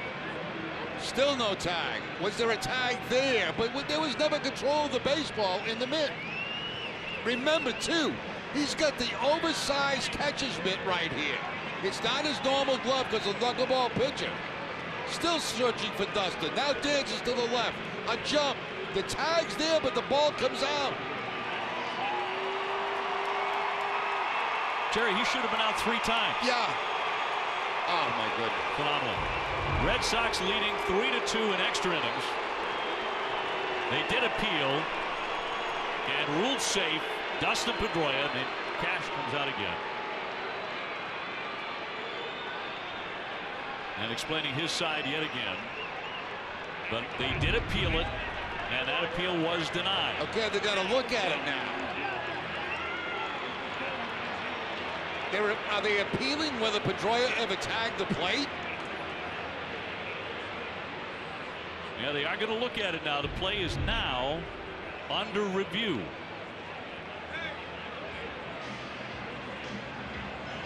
Just crazy. Wow. And we could be here a while as they look at this play. Well, you know, there was a tag. There's no question about that. But the fact is, then they got to call him safe. Safe, and the run counts. And the Red Sox lead at 3-2. Certainly looked like there was a tag on the back of his leg, the back of his thigh there. Right. But did he have control of it at that time? The thing that I'm a little bit befuddled by is the fact that they appealed to home plate. Does that mean that they think Dustin didn't tag home plate?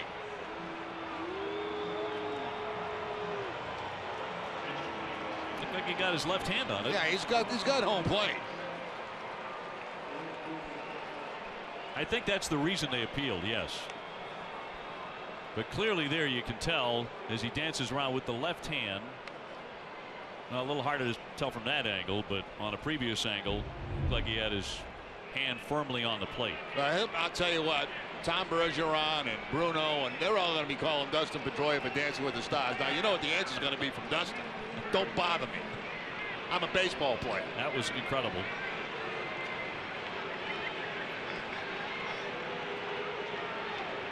So a man has second with one down. David Ortiz driving in the run with that double into the gap. David picking up his 125th RBI as Betts pops that one foul back out of play. It will be debated whether that tag got Pedroia at home plate. There's no question about how close it was. Well, there was contact. I don't think there's any question about that, but I don't think he had control of the baseball. And the 0-1 is over the inside corner. 0-2 on Mookie, who has gone 1 for 3 with an RBI single. The Red Sox somehow lead the ball game here in the 10th inning, 3-2, with one down and a man at second. And that one popped down the line, but fouled by Mookie Betts.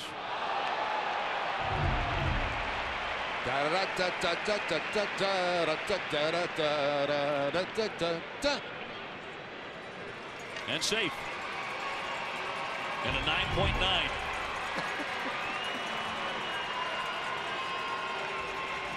The 0-2 pitch to Betts. Popped up behind first. Miller into foul ground. Holding on at second base is Hernandez.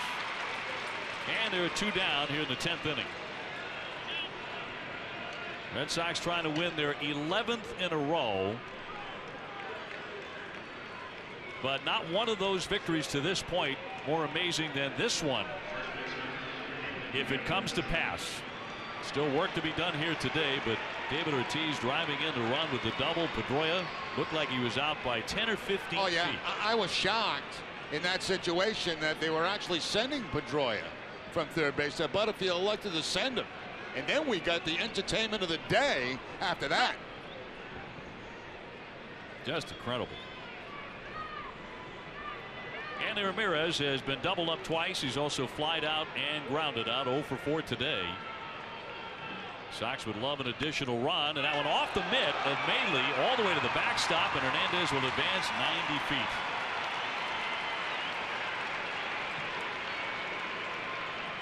Maley looking a little dazzled perhaps by the dance moves.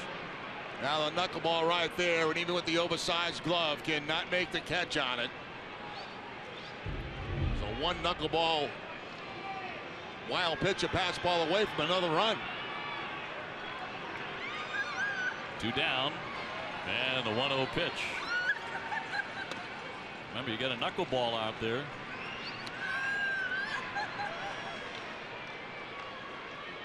Travis Shaw on deck. Now Pedroia started it with that base hit. And 1 down, Ortiz with the double to somehow drive him in.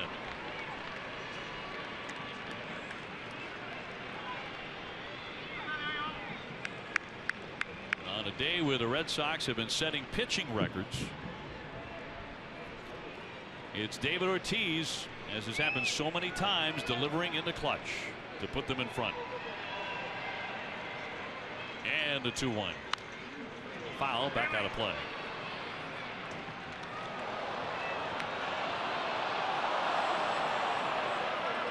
And Tampa Bay with an appeal. And in a review, they did everything they could possibly do to reverse that. And it came up empty.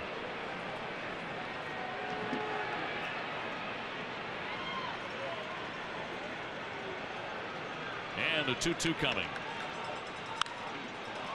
Foul out of play to the left. Plays like that make you think back to 2013, where everything the Red Sox did that year went their way. Everything. And then making things go their way here on this streak that they've been on.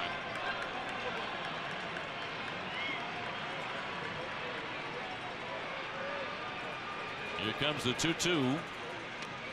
And that's inside.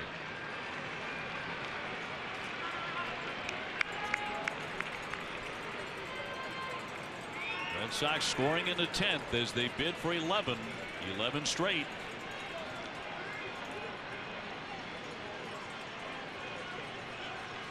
And a 3-2 pitch from Gamboa. There's a shot drilled down the line, hooked wickedly foul. But if you noticed down in the bullpen, Kimbrel's not throwing, so there was no Koji today, no Kimbrel today. Looks like Joe Kelly will be out again for the 10th inning.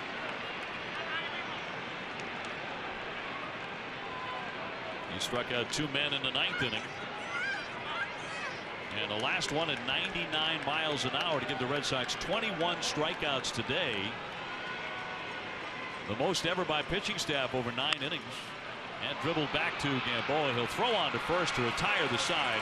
Somehow, some way, Dustin Pedroia scored. And incredibly, the Red Sox lead it 3-2 as we go to the bottom of the 10th.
Dustin Pedroia has scored the go-ahead run, and you're going to see that played over and over and over again. Some amazing footwork to get in there, according to the home plate umpire Sam Holbrook, and on the review back in New York. And the Red Sox are in front 3-2, trying to win their 11th consecutive game. David Ortiz driving in that run, and Kelly stays on to try and close this one out. And taking on Richie Schaefer here as we go to the bottom half of the 10th inning. And he bunts. He drops it down the line, but foul. And scooped up by Shaw to make sure. Now, by the way, the Red Sox did set a record today with 11 consecutive strikeouts. That is a major league record. The 21 strikeouts achieved by the pitching staff. No one had ever done that before over 9 innings, but because the game has gone to extra innings, it is not a major league record. That's that gray area that often occurs when games go from 9 innings to extra innings. So it's not a major league record, it is a franchise record. But if the game had ended in 9, that would have been the all-time record. Feels like you get gypped a little bit, but that's the explanation. And the 0-1 is outside.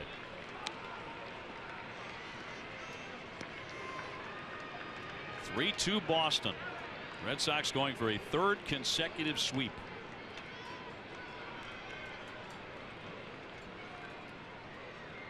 Forsythe on deck, and the 1-1.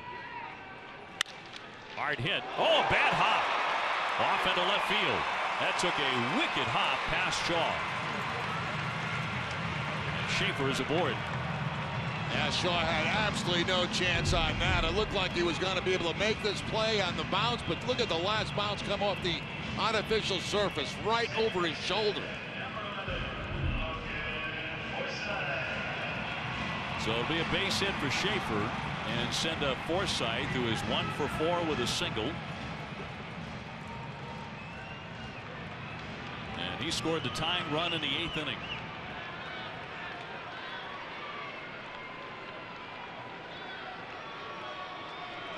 Kelly got a huge double play in the 8th inning. And looking for another one here in the 10th. That's when he got Franklin to bounce into a 4-6-3 to end it. And again, Kelly out there again. No Kimbrel today. No Uehara today.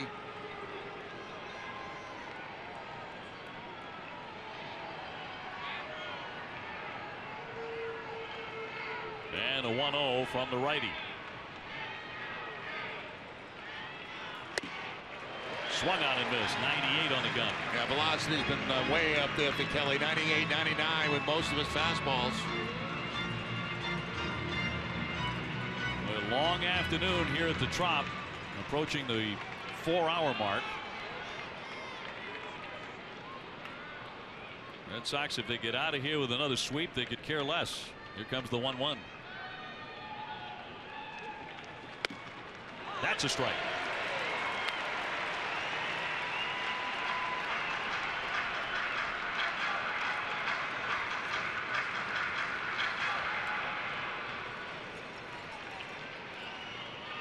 Decker on deck.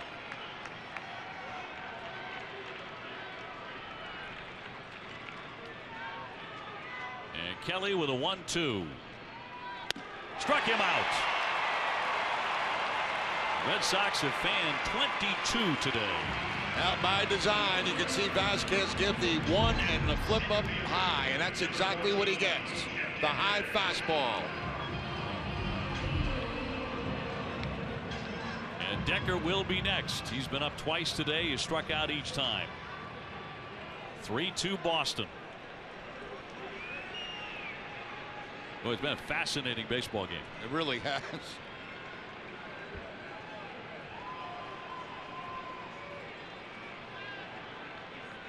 And a record setter as well. Here comes the pitch. That's strike 1.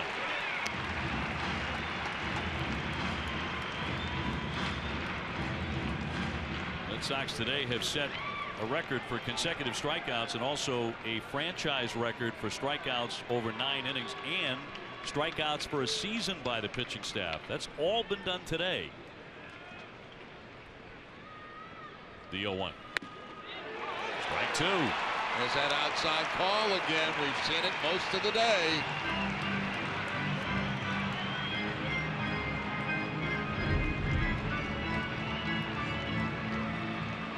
Fastball tailing away that time from Decker. 1 down, 1 on in the 10th.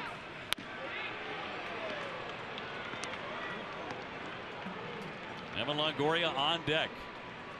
In a close game, he always seems to be right around the corner when the Red Sox play the Rays. A 1-run lead.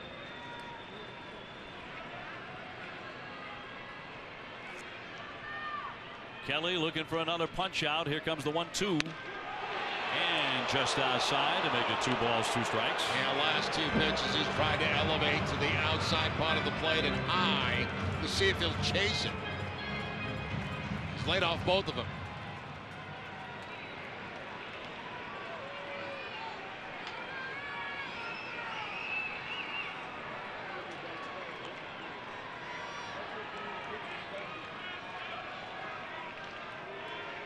Schaefer with the lead, 1 down, the 2-2.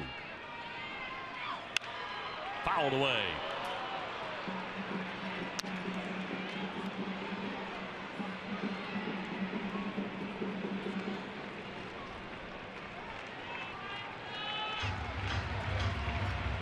Mentioned it earlier, Toronto knocked off the Yankees.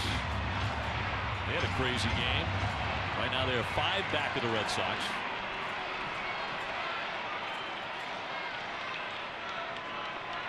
Is set by Kelly, the 2-2. He's filled up the count. A walk would send the tying run to second base with 1 away. And Longoria coming up.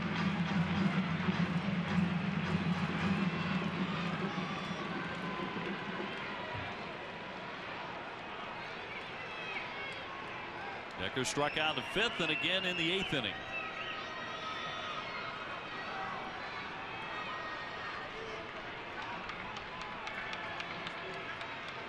Kelly trying to get him for the 3rd time.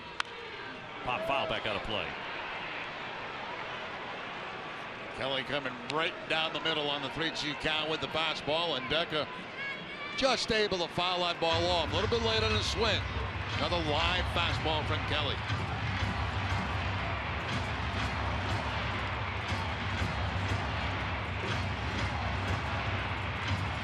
Tying run is on at first base here for Tampa Bay.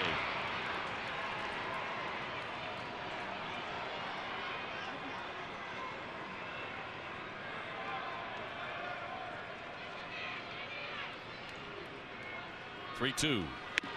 Struck him out. 99 to Van Decker.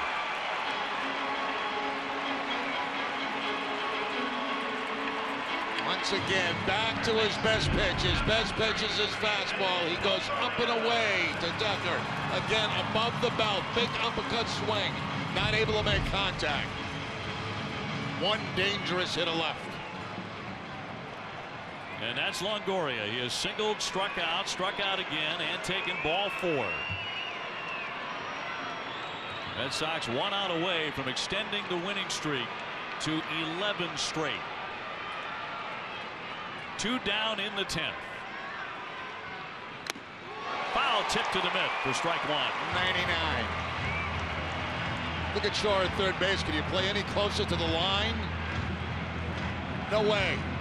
He's almost an outfielder. Trying to protect against that run scoring from first base and also allowing Longoria to go to second base on a ball hit down the line. Kelly's 0-1 to Longoria. That missed, and Vasquez tried to pull it back. Yeah, and Holbrook really wanted to call out a strike. Been doing that a lot today. 23 times the Red Sox have struck out the Rays. Some performance by this pitching staff. And a 1-1 from Kelly. Fouled back, 1-2.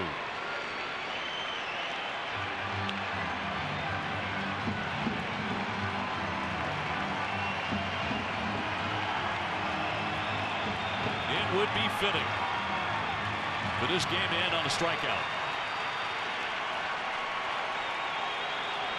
3-2 Red Sox in the 10th.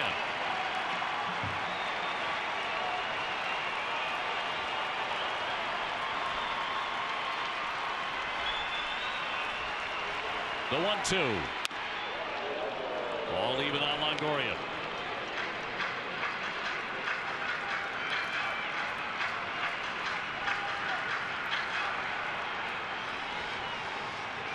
Going nothing but K's on the score sheet here this afternoon at the Trop. And a huge hit from David Ortiz.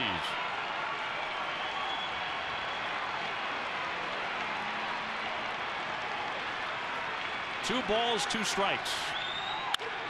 Line shot into right field for a base hit. Schaefer into second and stopping there. Longoria comes through his second hit today, and they're on at first and second. He's the very dangerous guy. You know, he got a couple of strikes on him. He shortened his swing up a little bit on the fastball. I was away from him. And takes the base hit to the opposite field. Brad Miller will be next. He's the man who tied the ball game in the 8th inning and eventually sent it to extra innings with an RBI single.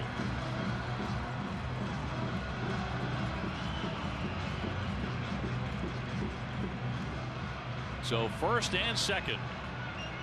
And now Carl Willis is coming out.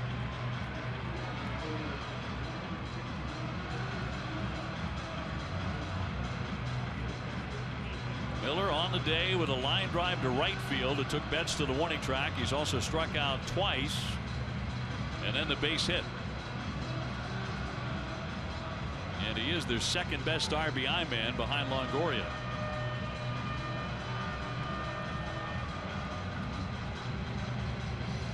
Red Sox need the win to remain 5.5 games in front of Toronto. Red Sox will be off tomorrow, and after that we'll have 6 games remaining. Toronto will play the Yankees again tomorrow.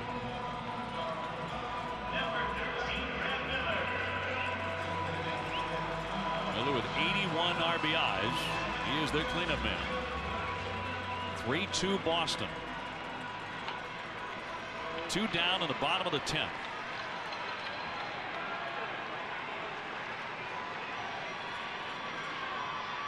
And Kelly's first one to him. A swing and a liner. There's Young coming on. He snags it, and that is the ball game. The Red Sox win it in 10. And what a win. Number 11 in a row for the Red Sox.